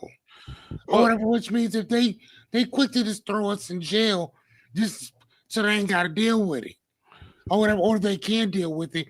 So, so not just that part, but then you also have to look at the individuals who are writing some of these, uh, who are writing the laws that throw these individuals in jail, but yet instead, these same individuals who write the laws are creating or producing or breaking so many of the same laws that they themselves have signed on for. Yeah. Yeah, said they don't go to jail. If we were really talking about what works and what doesn't, let's put it out there. If you kill somebody, I don't you you should be in jail, like off top. But again, if we looked at what the real criminals were in this country, there are people who work in the banking system, there are people who work in Wall Street, there are politicians. And Yen said out of 500 and some odd politicians, how is it that only one or two ever go to jail for the monstrosity that they create in our country? I Well, mean, we have a convicted felon as president, and you don't think that this isn't setting a precedent for everything for all the bullshit to come? well, differential reinforcement. Because here's the thing. So you have differential, not reinforcement, differential enforcement, right? Like, you know, and there's corollaries between if your parents know the judge, then chances are when you if you've Yeah, done nepotism and all that shit. if you don't run I over get some if you run over somebody due to your reckless driving, if you run over somebody due to your reckless driving, there's a good chance that you're not going to go to jail. Why is the system like that? Why is it built like that? We just had a case where this kid was a actual sex predator down in Oklahoma, and he had done some horrific things that he should be in jail for, and the judge cut him leniency and put him on probation. Right? How does that happen? And would it have happened if his parents weren't involved in the legal system or weren't high profile? I think his dad was like an AD of some university or something, where they had that kind of name behind them. And so there's a differential enforcement of it. But when we start looking at the factual basis, whenever we start parsing numbers, you're taking advantage of the fact that human beings in general, have a very difficult time processing numbers. And we also have a very difficult time processing very, very large numbers. And so, especially when we start getting into percentages of large numbers, our brains don't comprehend much. Like read somewhere, a human brain, we don't really comprehend anything that's more than like five figures. Like it's hard for the human brain to mentally comprehend 10,000 to of 10,000 anything, what? 10,000 of anything. It's What do you hard mean? for us. So human brain doesn't really comprehend large numbers. And so when we start getting into Yeah. percentages of large numbers, we barely comprehend large numbers. We have a hard time comprehending percentages. So when you start percentages of non-numbers, now we're two generations deep in human brain not processing it. And so I get like whenever somebody throws out a number like, well, 85%, you got to think like maybe like 85% of people. Like, do you know how big of a number 85% of human beings is? I mean, that's you're still in the billions. Yeah. Like, can you Yeah, even it's like can, almost 8 billion people right now. So 85% of, god damn, can yeah, you that's even a lot of people. can you even conceptualize what that looks like? Yeah, And so a lot of times people just throw out these arbitrary percentages like, yeah. man, you got to say that 80% of men are going to do. You don't know what 80% of men even looks like in your mind's eye. You can't even imagine what that number even looks like, how many men that actually is. And you're saying 85% of them perform in a certain way that you imagine in your brain without any proof, any evidence or anything. So we don't understand percentages as it stands, and we don't understand large numbers. And so when we start talking statistical data, people have no idea what they're talking about, and they have no idea what they're looking at when somebody starts throwing statistics around. The So right, kind of like with the millions, billions, and trillions. If you looked at it as in seconds, like a million seconds is like 12 days. a billion seconds is like 31 years, 32 years. Hmm. But then a trillion seconds, right? So from a million to a billion, you're talking about years. Like, I mean, 30 some years, right? Hmm. But from a billion to a trillion, you're talking about 31 years to 36,000 years. Right. 36,000. So again, if you're talking about that from a monetary standpoint, I mean, I want you to think about that. We are, what is it? What's our debt percentage now? I It don't was know. like 20. Yeah. Is it 20? It's 20 something now. So 20. So we're $20 trillion in debt. 20 trillion. Let's just say 20 trillion. You will never pay that.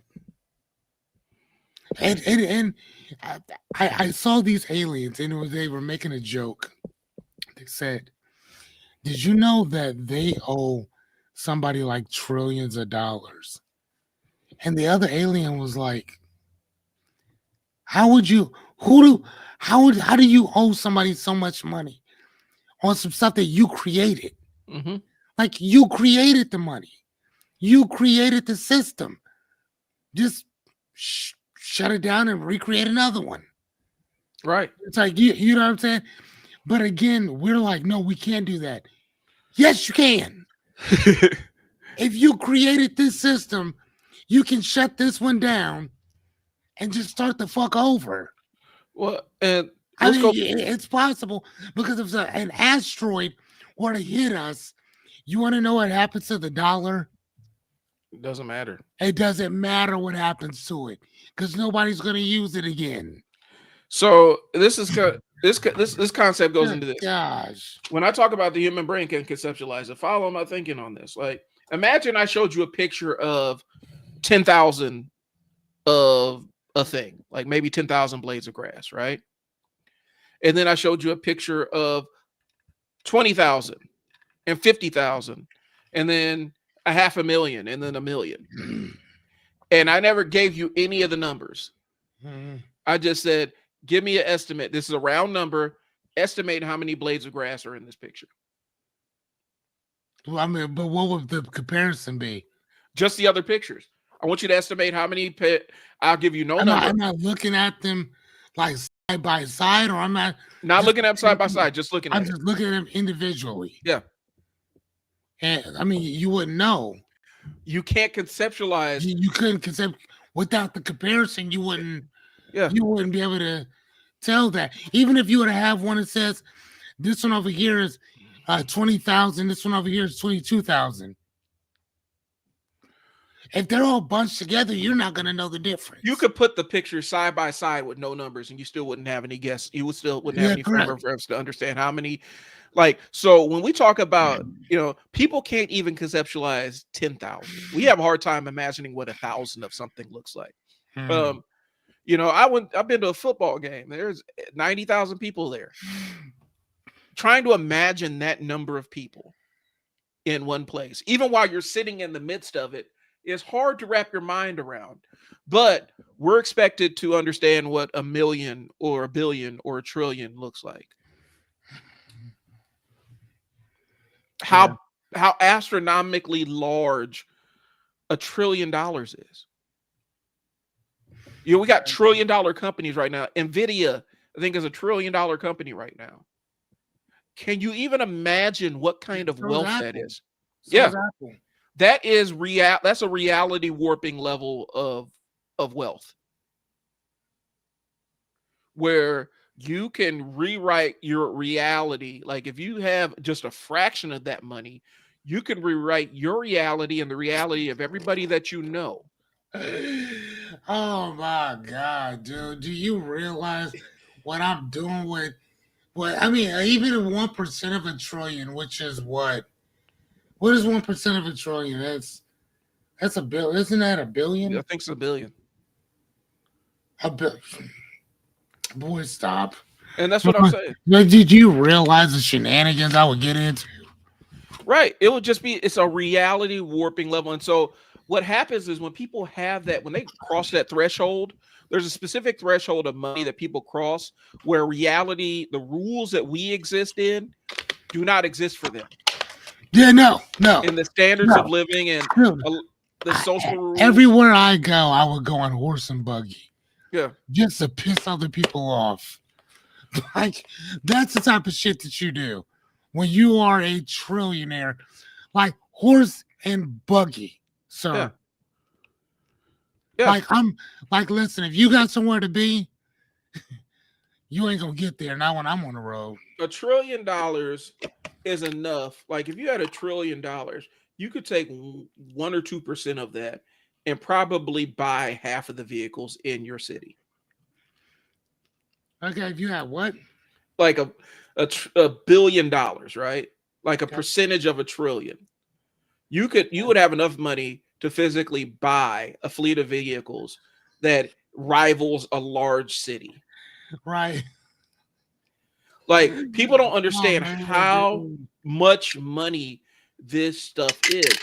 And so when we start talking about percentages on that level, most people don't get it. They don't understand it. And so what's that? Oh, sorry, dude. Sorry, it was making the mic clip. Oh, sorry about that. So anyway, well back to the topic, but it is kind of a thing. When we start talking about expertise, the way that they frame expertise in a lot of these circles is they frame somebody's expertise as they're trying to be an elitist. They're a snob, academic snob, you know, the effete academic snob who has no real world application. If you have credentials to have if you have enough credentials to have an opinion about something, they treat it like it's a bias. And being uncertain or saying, hey, I need to look that up, they read that as weakness. And so that's kind of the trap that we start falling into when, when we go with the vibe world as opposed to expert world. Okay. So experts speak carefully. People who are influencers speak confidently. Rewind that. Say that one more time. Experts speak carefully. Influencers speak confidently. And that's the difference. Just because you say something in a confident manner, a self-assured manner, or somebody says something to you in a self-assured manner, does not mean that they are an expert. And oftentimes that is the trap. That's the silo that people fall into on the internet. YouTube is the example of this. I'm in the business space on YouTube. There are so many people on the business side of YouTube that have never run a business, have no concept of what they're talking about. But they will tell you what kind of business that you need to be running. They'll tell you, man, you really need to get into drop shipping, man. A couple years ago it was it wasn't locally here. We didn't see it locally. It was more it was in larger cities, right? The car rental thing where you become your own car rental agency, right? Have you heard of that? Where it's No, I app have not. Go ahead. What is it? it's an app that allows you to rent out your car to pass to people who want to rent your car. And so people are running out and taking out all these investments and all these Oh my God, you talking about like Turo? yeah. They're running out and getting all these loans so that they can rent their car, so they can rent out their fleet of cars. And when you found out exactly why for car rental places, why cars are just inventory, because they know that they're going to get destroyed and stolen. You don't have the capacity to eat somebody stealing your $20,000 car Nope. that the bank just paid for, that they signed off on loan for. Specifically, banks won't give you a loan to buy more than one car. Like they won't give you a loan to buy a fleet of cars unless you have some kind of business model or something established and a license, like a dealer's license to do that shit. And people are going out there and getting this money and leasing these cars, and then the cars were getting stolen, they're getting destroyed. They had all this overhead for repairs and stuff. People were like trying to resell their cars. Right. And Mhm. people lost their shirts on this thing. But you had influencers online, people online who had never done this shit before, telling people that this is the business they need to get into.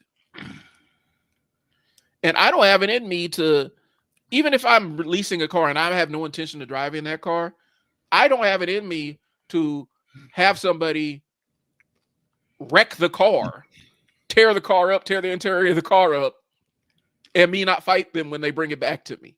Like Mhm. I can't be disassociated with something I spent that much money on. But people were jumping into this, and influencers. There's a lot of people who got into trucking based on that shit, and they saw some influencer on there talking about, yeah, man, trucking is easy, bro. And then you see these other truckers come like, are you out of your mind? Stop telling these people this is easy, man. It's not easy money. None of this stuff is easy money. I've done drop shipping. I've done reselling. The amount of influencers that sit up there and talk about how easy this shit is have never done it a day in their life. If you've ever been out to a thrift store or a garage sale or even a storage auction and actually hauled shit from there, there's nothing easy about that money. And you spend the majority of your time sourcing inventory and pricing inventory and packing inventory. It ends up taking over your entire life. There's nothing passive about that income, but people will get online and tell you it. I had another one talking about you could flip websites. Yes, you can flip websites. You can make money doing it. There's nothing easy about it. It's time consuming. The reason why so many people fell under the sway of this stuff was because the influencer said it confidently. Mhm. Yeah, you could be a trucker. Shoot. And this is how you do it. And their manual on how to do it was they went and Googled something and copied it into a document and said, this is how, and made it into a script and said, this is how you do the thing. So, Yeah, the funny enough, so do you know who Poetic Flacco is? uh-uh. He's one of the guys off of No Jumper. Oh, okay. Yeah. And so now you know what that show is. So Adam 22. Poetic Flacco is on there as well. And Poetic Flacco kind of does his own thing now. Uh, I think he's still with No Jumper, but he produces a lot of his own stuff. And he puts out a lot of content, like a lot. So he was telling people like, hey, I also have this generator where I'm doing I'm teaching people how to make $10,000 a month, just creating, producing content or whatever. Go over to my page, my go to my LinkedIn or whatever, Uh-huh. a profile, whatever, and schedule a time with me, and we can set that up, right? So I don't like to think, I like to know. So I went in and I looked at his stuff, and he charges $500 per hour for him to teach you this and the other, right? Mm-hmm. At least for the consultation type stuff, or whatever. Now, for him to work with you directly, is I'm sure it's a little bit more than that. But I was kind of thinking about that, and I was like, that makes sense. But if you were just you, and I didn't know who you were, would I consider paying you $500 if you were a no name, Mm-hmm. right?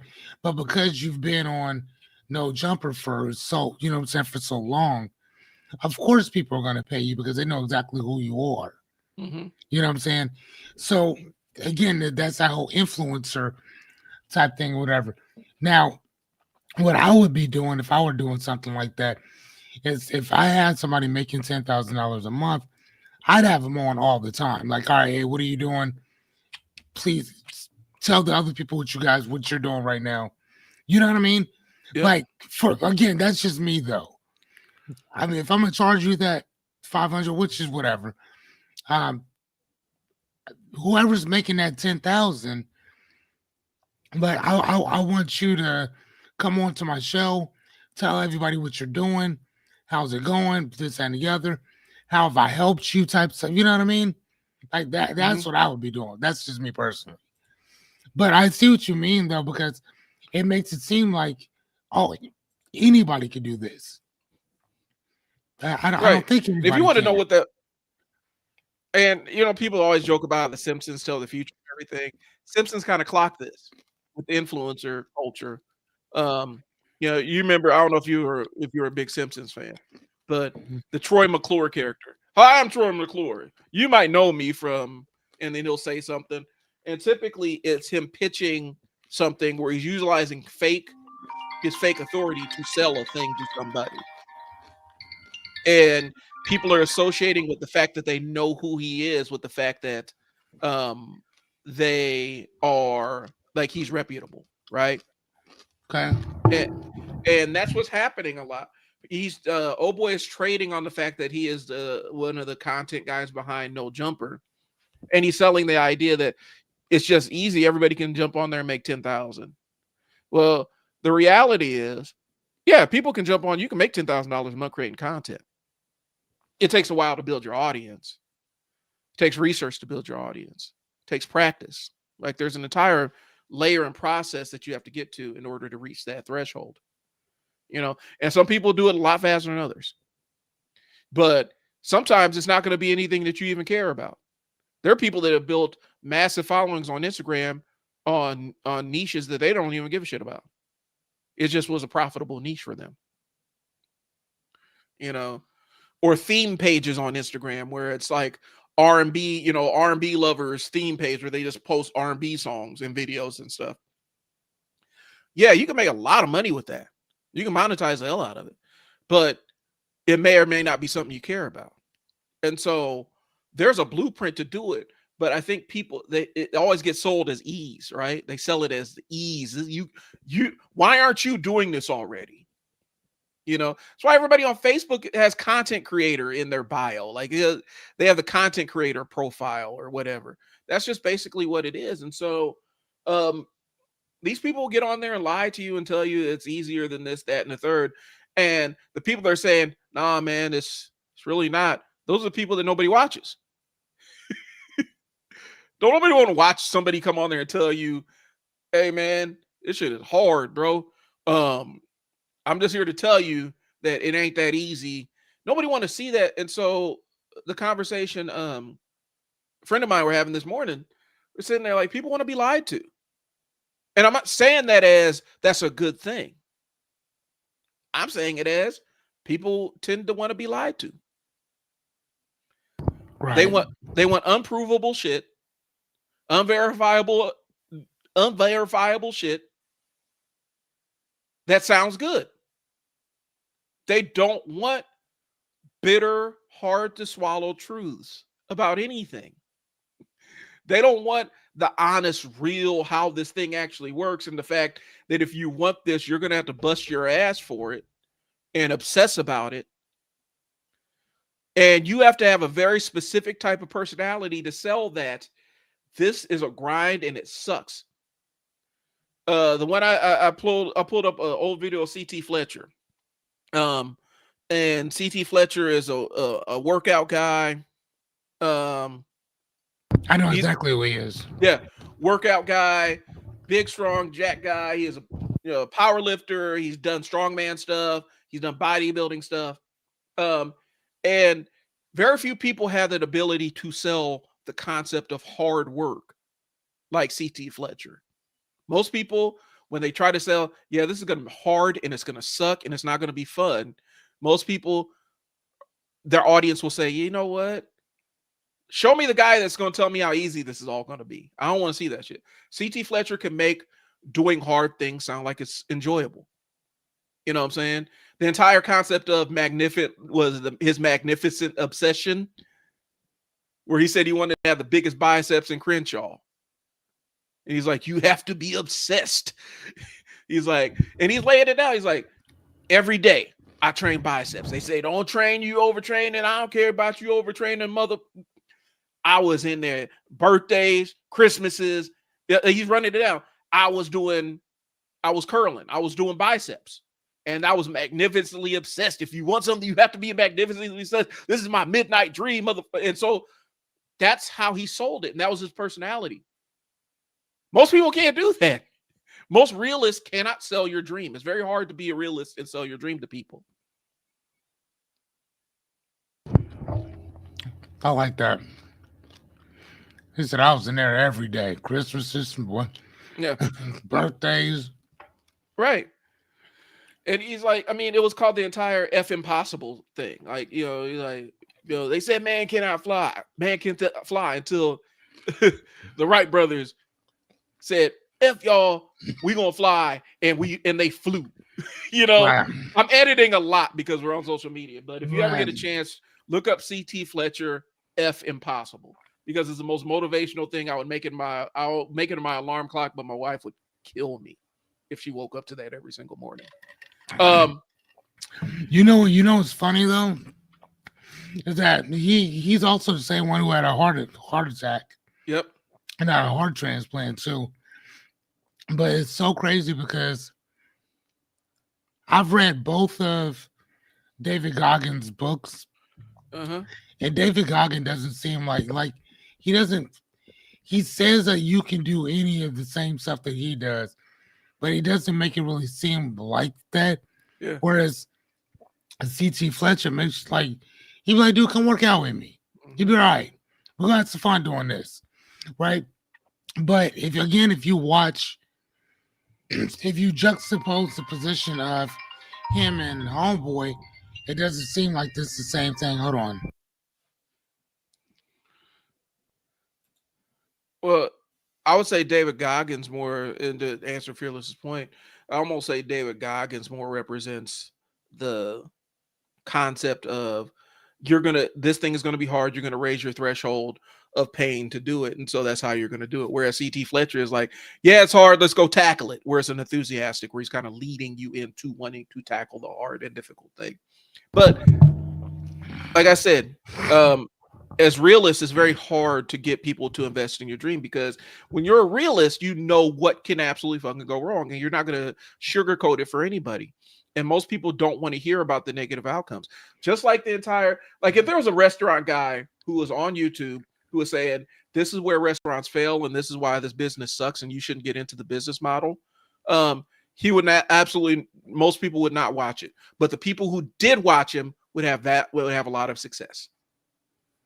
Oh yeah. The handful of people that did watch their content would have a tremendous amount of success because this man is telling you, he's giving you the blueprint to have success, and it's not fun and it sucks. But like I said, it's a weird thing where I feel like on social media, people want to be lied to. Why you can watch on Instagram, you see the models on Instagram, and that's how they trap you, and they're on the beach somewhere, and you're like, damn. So, for women, they'll sit there and scroll and see the Instagram model on the beach, living the soft life and everything, and they're like, damn, I want to be like that. Or the Instagram models in Dubai, glitz and glammed out, and they'll see like, damn, I want to be like her. And it's like, do you know what they do to the models in Dubai? You know what she had to do to get there? You don't want to be like that. You don't want to endure what she had to endure, but she's not going to show you the negative side of it because nobody will watch her stuff. And she said, I had to go through rank humiliation at the hands of billionaires to get over here. Oh, wow. And so I have this.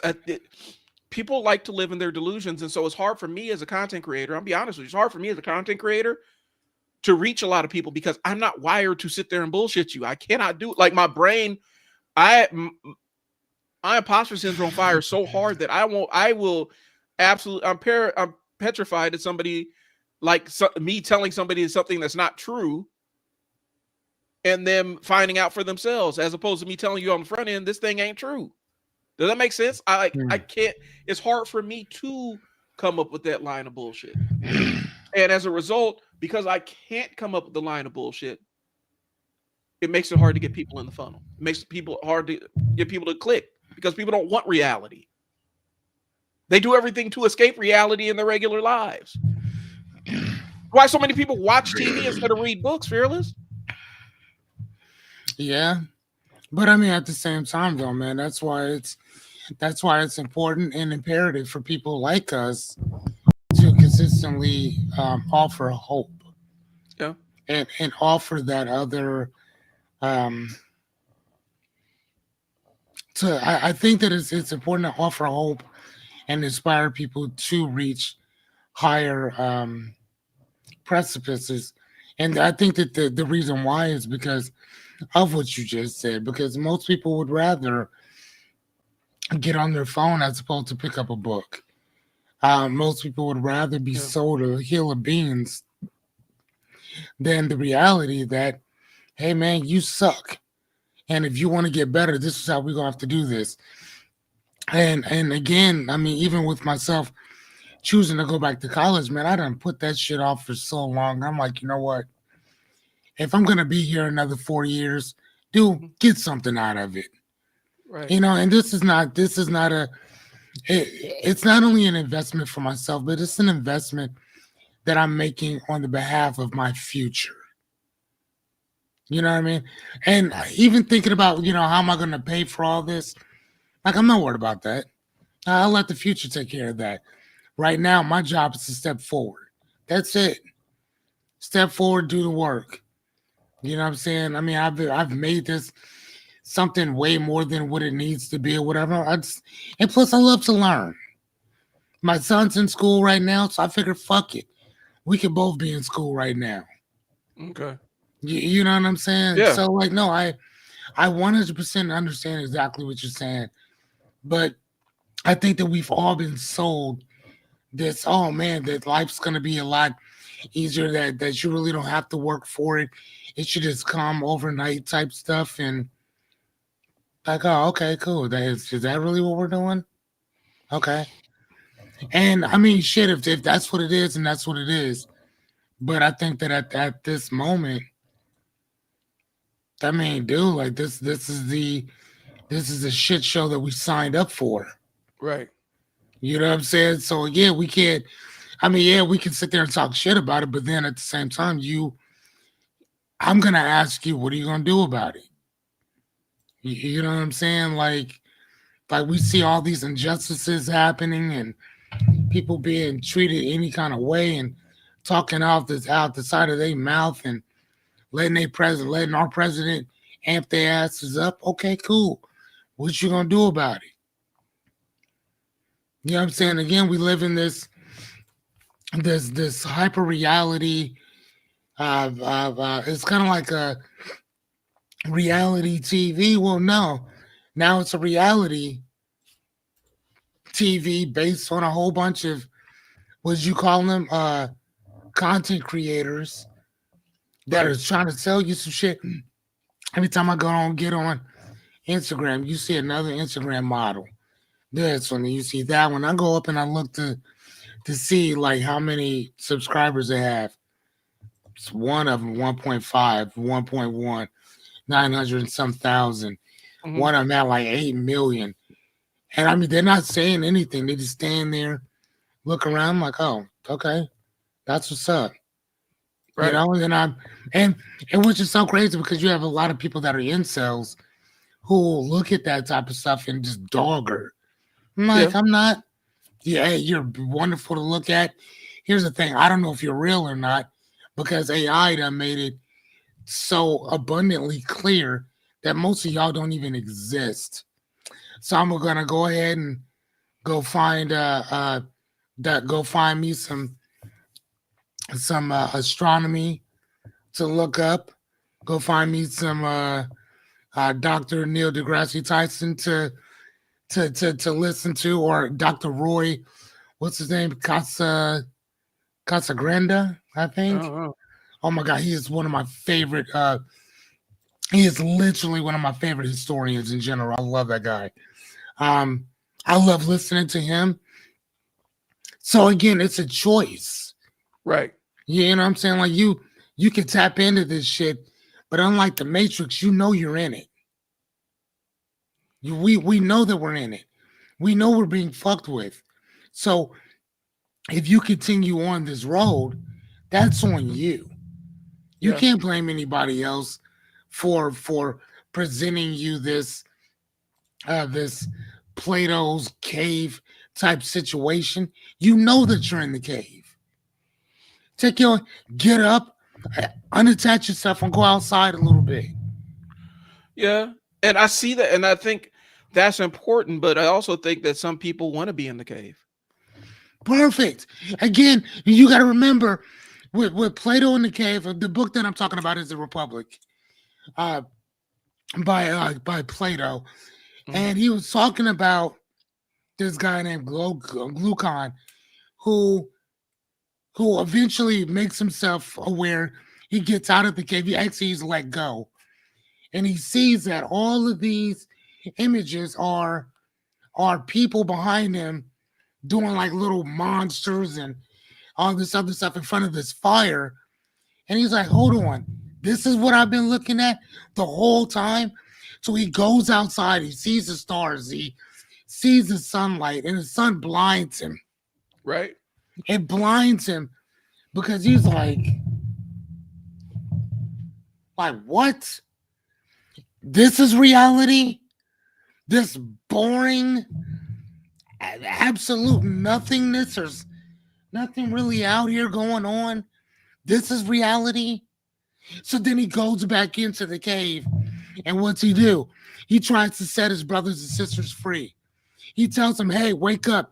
I can unlock your chains and take you outside with me. This is all an illusion." That's what he's saying to them. This whole thing is an illusion. You don't have to be here. You don't have to watch this. You don't have to be a part of this.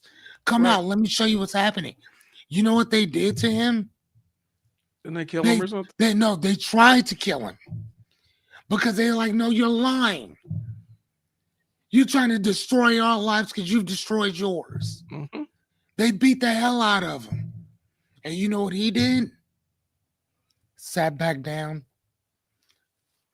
put the choke chain back on, and watched the wall. Yeah. So again, we can choose to unattach ourselves and go out. How do you do that? That's what books are for. That's what calling people on the phone are for. That's what going out to lunch with people are for. That's what taking walks are for. That's what building something with your hands are for. Instead of ordering from Amazon, go to your local Lowe's or Home Depot or Menards, which we have here. Go get some material and build some stuff. This my wall of books that you guys see, we built that.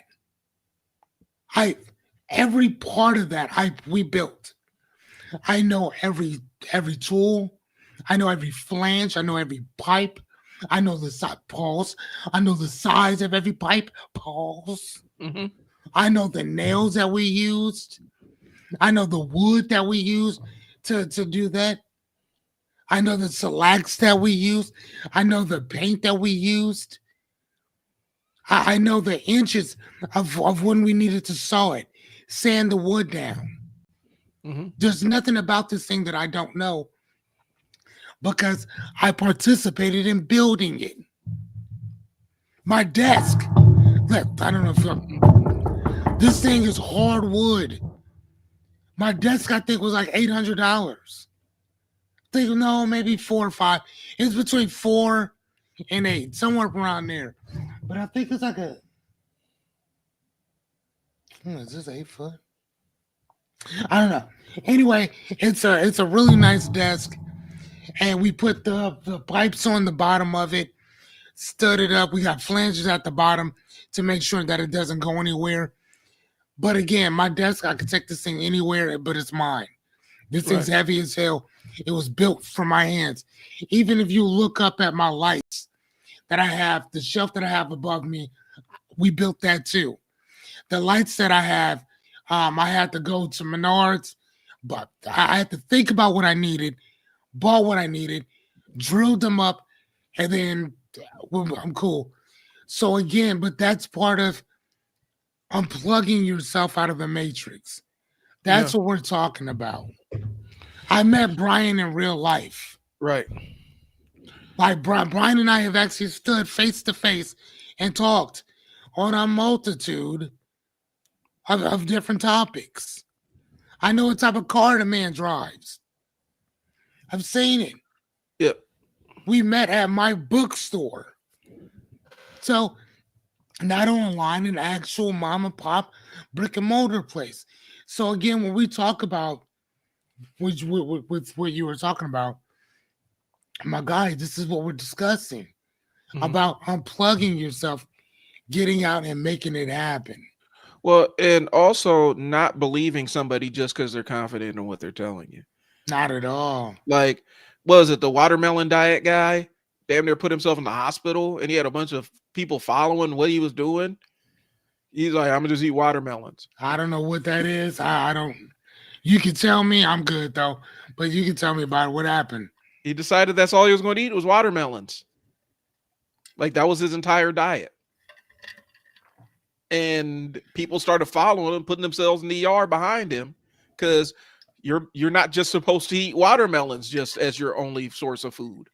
Um, the Liver King guy, who was talking about eating animal organs and stuff, and that's how he got his physique. And people believed him because he's confidently saying it. And you find out he did enough steroids to kill a small horse. Oh, really? Yeah, that's how he got his physique. It wasn't because he was eating organ meats. It was because he was eating allegedly raw organ meats and doing a lot of steroids. Oh, wow. And then healthy, like a body destroying amount of steroids. And so, but they confidently said it. And so people were like, well, they must know what they're talking about. Whereas, you get a kinesiologist or what is it? Kinesthetic. How do you say it? I think you're right. Kinesthesiologist. Kinesthesiologist. You get them on there and they may say, yeah, let me look that up. Or that doesn't seem true. Let me check it out. People are like, no, they're bullshit. They're lying. But this guy over here is telling me to eat raw liver. He said it confidently, so I'm going to believe him. And so that's the trap we're falling into. And unfortunately, it's not going to land with us as much. The people that you have to really talk off the ledge are our kids. Yeah. Those are the ones that are the primary consumers of this stuff. You log on to TikTok. If you log on to TikTok, you go to that, where it has the recommendations and the stuff that's trending. Mm-hmm. Every single time I go to there is lies. Every time I go to there, it's something that's a complete and utter lie. I could open it right now and go to the For You section on TikTok, and it's going to be some shit that is not true. Something that's made up from somebody. And it's trending on there. Right. I've had to talk my son off the ledge for buying into something some fool said on TikTok. It's like, man, don't buy into it. Avengers Doomsday official trailer. I don't think that's out right now.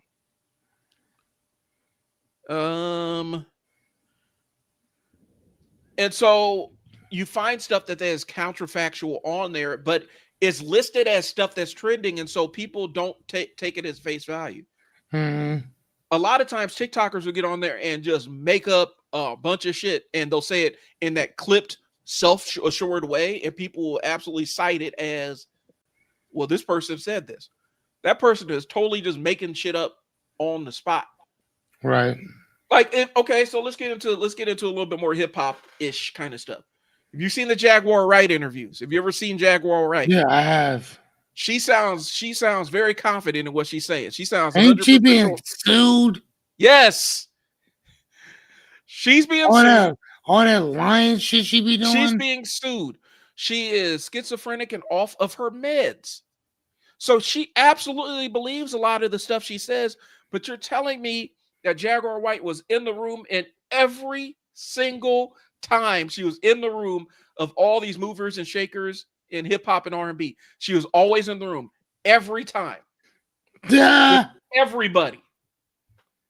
Where they said, we got to invite Jaguar Wright to this because otherwise this opinion don't jump off. Y'all believe, and people were running with what she was saying, and it was absolute fabrications. A lot of it, like she had the axe to grind with Mary J. Blige, she had the axe to grind with Erykah Badu, she had axe to grind with Jill Scott, all for different reasons. All of them crazy. Like, why would you pertaining to why would you have a beef with the beautiful Erykah Badu? Because she felt like Erykah Badu took her place in the Roots in the Roots Collective. Our job is to be replaced. Yeah, but also she has mental illness. But because she earnestly believes the things that she was saying, and she was so strident on it, people believed her. Dame Mhm. Dash does the same thing.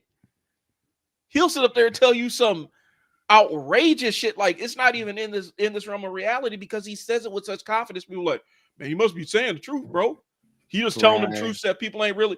And just Yeah, because that was really sad. I ain't gonna lie to you. somebody says something that intersects with reality at points doesn't mean what they're saying is true. Correct. Like Jack Wright was talking about all the stuff with a lot of stuff with Diddy.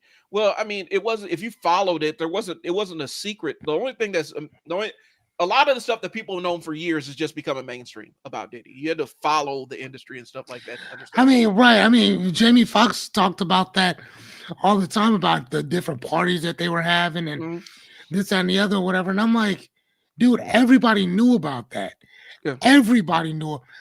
I'm not even from there, and I knew about those parties. Well, it's like, okay, and this is kind of an aside, but not really. So I was on a Black Nerds thread on one of my groups, and they're talking about the Cosby Show, and I'm like, y'all are applying today's goggles to the Cosby Show, and talking about, well, the signs were there. No, they weren't. Like, Yeah, no. no, they weren't. The thing they reference is because I have pretty much all of Bill Cosby's albums, Okay. and even one of the ones that was before he started doing family friendly material, and he was still, where there was a time where a lot of Black comedians were kind of, they were the vanguards, they were on the outside of the comic industry. And so it was Richard Pryor and a lot of his other cohorts like Moms Mabley and Rudy Ray Moore and stuff, where Okay. they were doing X-rated kind of comedy. And so this was kind of, there's an album where Bill Cosby isn't 100% X-rated, but it's a lot more adult than the stuff he was that he was doing in the mainstream. And there's a mention of talking about, there's a joke in there where it kind of hints towards that's the kind of activity he was into. And it was a joke. Mm-hmm. You wouldn't have any idea unless you had Bill Cosby. The album was for adults only, and it was a cassette, and I had to buy it at a used bookstore. Okay. And it was a really rare cassette. You wouldn't know about it. And it was a one-off kind of joke. And I can't even remember what the joke was off the top of my head, but it was on that thing. And they're talking about, well, on the Cosby Show, he's joking about the barbecue sauce. He puts in the bar. We had no concept of what he's talking about. Okay. And they're like, well, wasn't it weird that he was a gynecologist? He had a gynecologist's office in his basement. No, if you've never been to New York, he had a brownstone. He had a storefront that was his office that was attached to his house. There was nothing weird about that. I And, mean, well, it was weird. I get the whole thing about him being a gynecologist. Yeah. It'd been different if he was a dentist Yeah. or whatever. You know what I'm saying? Like, But I'm just saying. originally, okay, and here's the story behind it, because originally he was supposed to be a plumber. And his wife Camille said, no, you need to be a doctor. Oh, I mean, but come on, that one. Well, and he could have been an educator. But, no, I mean, but they didn't even approach it from a gynecologist. Basically, what we knew about him was he's a doctor who helped women, who help babies and help women deliver babies. They didn't talk about the other side of the business. They talked about he helped women through pregnancy and correct. But people are like, oh, y'all should have known in hindsight. Like, no, we didn't. And I was 11 when the show went off air. Like, how would I, any reference, what reference, frame of reference would I have for any of that stuff? But then also I've had an argument where somebody is blaming me and you, like they're blaming our age cohort for enabling R. Kelly and Aaliyah. And I'm like, Aaliyah is 6 months older than me. Yeah, I don't remember. Yeah, and you know what's really funny is that I knew people from Chicago at that time. Yeah. And they were saying that, dude, that wasn't anything that was like out of the norm. They said that, dude, they were grown men picking them kids, picking up girls since they were kids. Well, and they were grown men and women at that time. They were like, dude, that ain't nothing new. Well, they've been doing that. But when we were growing up, it was industry gossip. And we didn't have any internet to verify any of that stuff. I thought it was. We had DVDs to figure it out, though. But we didn't get the DVDs until 2000 in the 2000s, bro. Yeah, we didn't know R. Kelly was on that kind of timing. Like there was industry rumors. I did. Well, because I had a homegirl from Chicago. Yeah, she used to tell me about that all the time. But again, I was young though. Okay, so I'm looking at it like she came out 94. right? Like Yeah, 94, 95. and he was diddle-dallying her then. Yeah, but that's what I'm saying. At the time, I would have been like 14 or 15 years old. And the rumors were, and I remember it on like Video Soul or something, they asked about it and they kind of laughed it So, off. It was industry rumors at the time. And we were like, that's kind of weird, but there was no way to verify that in unless you had some insider knowledge. There was no way to verify what he was on until the case came out and he actually got arrested and was in court for the assault in the 2000s where the DVDs and all that stuff came out. We had no frame of reference to understand it. no. One, and two, I was 14 years old. I was younger than the girl he was targeting. The only thing that we thought was Right. weird was when R. Kelly came to Omaha, he's pulling young girls up on stage and grinding on them. And I Oh, thought for that was real? I weird. didn't know that. I thought that was weird. I'm like, that's weird for an adult to be doing that. And the Aaliyah thing I thought was weird. All I had was I thought it was weird, but it sounded like industry gossip because people in the industry gossip. All that stuff that we found out about him came out after the internet got into everybody's house. And that was Yeah, okay. late 90s, early 2000s. And so you're like, I'm sitting there like, well, y'all enabled it, y'all talking and stuff like that. I was like, she's older. Aaliyah was older than me.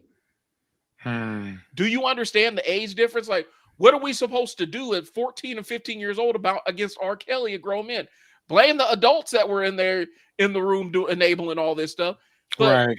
I didn't have nothing to do with it. I was off R. Kelly by the time I was old enough. By the time I was in college, I was off R. Kelly. And Yeah, that was that a little part. bit before the trial came out. I had never been on, like, I've never been a fan of him. What I'm saying is we had no frame of reference to understand all this stuff. No. And so we only knew what we saw out there. And a lot of times we use the bias, the recency bias to say, well, y'all should have known X, Y, and Z. Well, we didn't. We know all this stuff about Bill Cosby. The reason this entire Bill Cosby thing came up was Hannibal Buress told a joke, A joke. and it Yeah. opened up all of this stuff. Yeah, it was a joke. And I don't even know if it was I don't even know if it was anything personal. No, it was just offhand. It's something that had been going around, and nobody really knew about it because it hadn't really. In the comedy circles, they knew about it, but it really hadn't crossed over. And he mentioned it, and that's where it kind of started this whole thing about Bill Cosby. But it's not excusing anything about him. But what I'm saying is, when we go from this frame of reference where we're looking at it from today's understanding and use of internet and how we can Google stuff and find out anything, that did not exist in 1994. You had the same outlets everybody else had. Correct. Unless you knew somebody personally. Mm-hmm. So anyway, let's go on. Let me jump through. No, I like that though, man. No, that was actually a good one. I like that. So we'll finish this up. People distrust experts now. Why? Well, a lot of times experts have been the ones that have lied to us about stuff. I mean, let's be honest. A lot of experts have lied.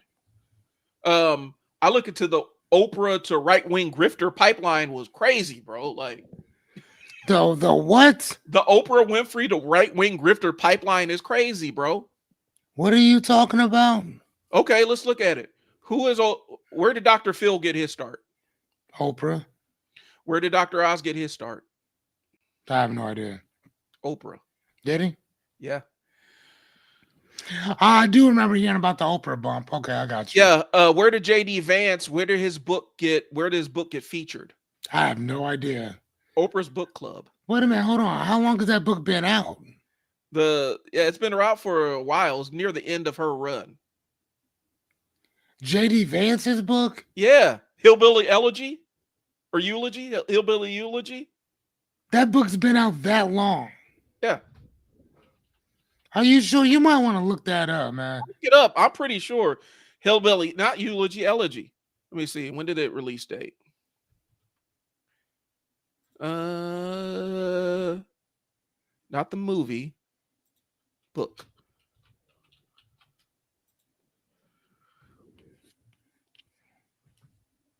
My Google's Googling. Dropped 2016. Oh, wow. That's almost 10 years ago. Yeah. A book where J.D. Vance got up there and lied about being a hillbilly, and basically threw a bunch of poor people under the bus. But Oprah was one of the ones that gave that book visibility. Oh, for real? And so I'm not blaming her, but there was a pipeline there because Oprah was kind of seen as the hallmark of trust. If she's on, and my mom was into it. If it was on Oprah, she trusted Oprah. She trusted whoever showed up on that show. Right. And so Dr. Oz, Dr. Phil, I clocked Dr. Phil early on. Like, I don't trust this dude. I didn't watch no Dr. Phil stuff. But Dr. Oz, he had his show. He's up there saying, this new thing is going to change the game and all this other stuff. And you find out he owns a supplement company. And so all the supplements he was talking about that were game changers are things that he was hyping up on his show. Okay. But experts have lied to us. And so institutions have failed. Experts have lied to us. And that's why people don't trust experts. But, or experts are wrong publicly. But here's the thing. A lot of times when we see newspapers that issue retractions, a newspaper that issues a retraction is actually a factual newspaper.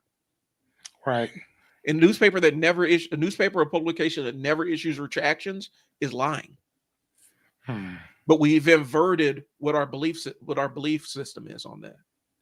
So if somebody issues a retraction, we see that as a negative thing as opposed to a positive thing, like they're trying to correct the record. Okay. And so some publications have learned never issue retractions, even if you're wrong. I mean, yeah. Well, I mean, why would they? People conflate institutional failure with intellectual failure, and distrust becomes default. So we distrust everything except the things that sound like they make sense in our brain. Well, understand this.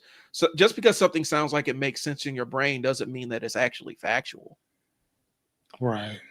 We talked about how people see the eye lasers thing episodes and episodes ago.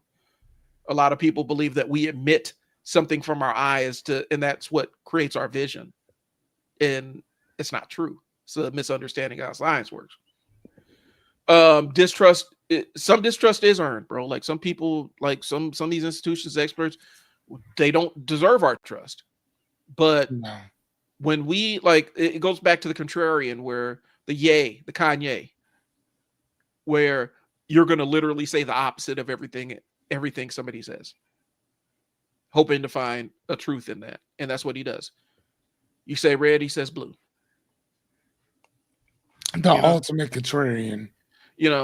All that weird Hitler shit that Kanye is in is a form of his contrarianism. And then when they ask him on, he's like, well, Hitler he didn't really harm black people, which is not true. Oh my God, no. He didn't give a fuck about anybody except for certain people. That was it.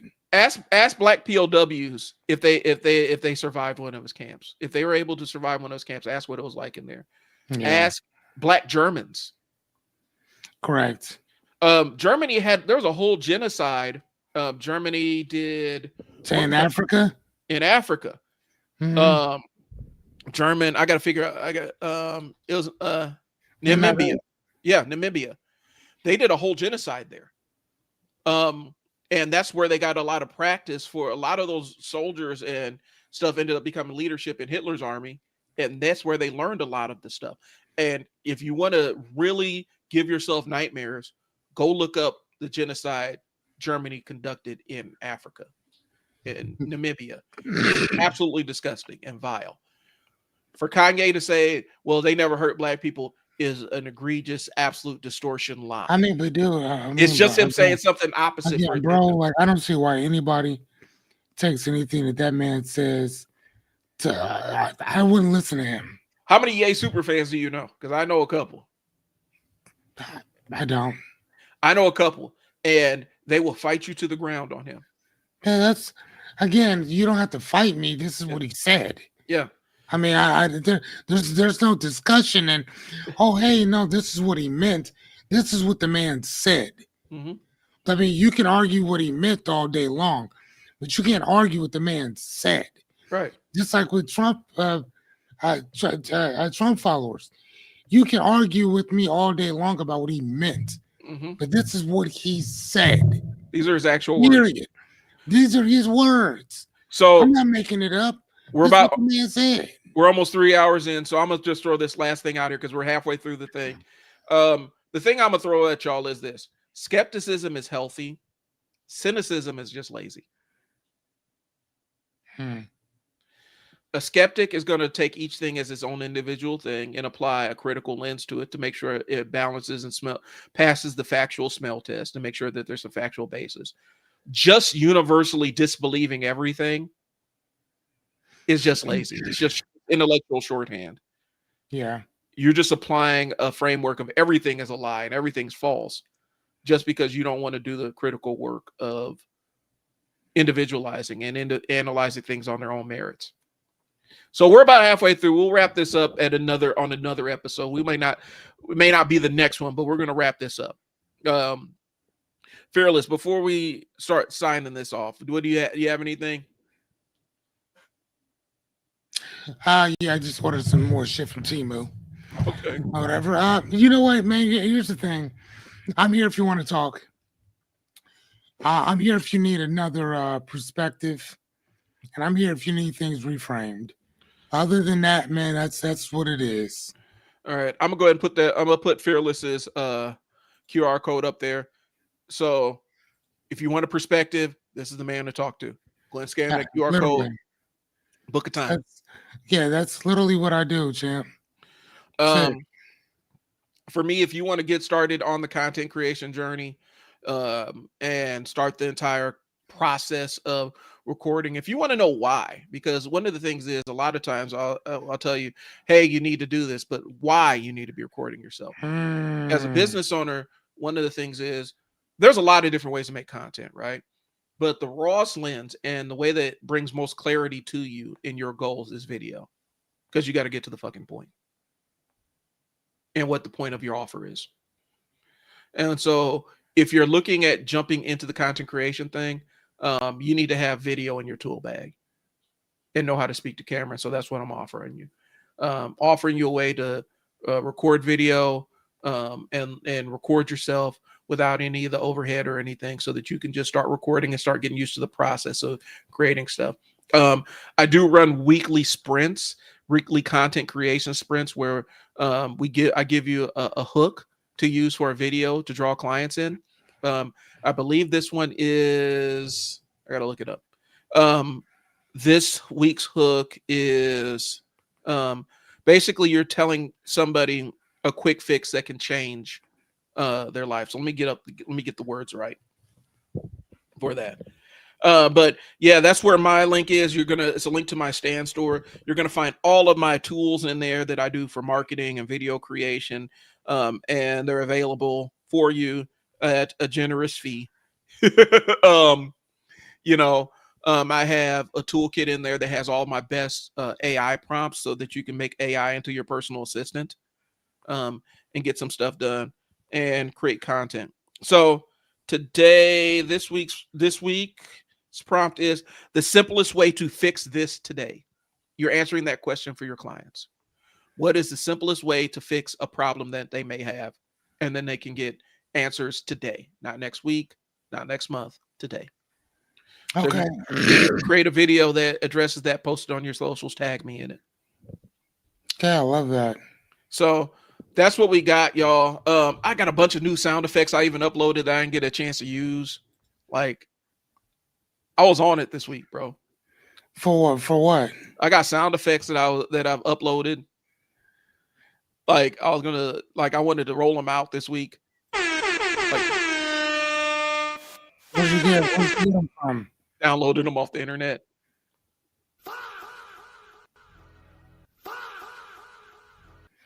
Okay, yeah. Yeah, man. Now you're gonna have to. Champ, you're gonna have to put some of them up, man. They should be in the background music thing. The sound effects panel on media assets. Anyway, y'all, that's what we got. I do appreciate y'all. Thanks for tuning in. Me and Fearless will get up with you guys next week. Talk to y'all later. Peace.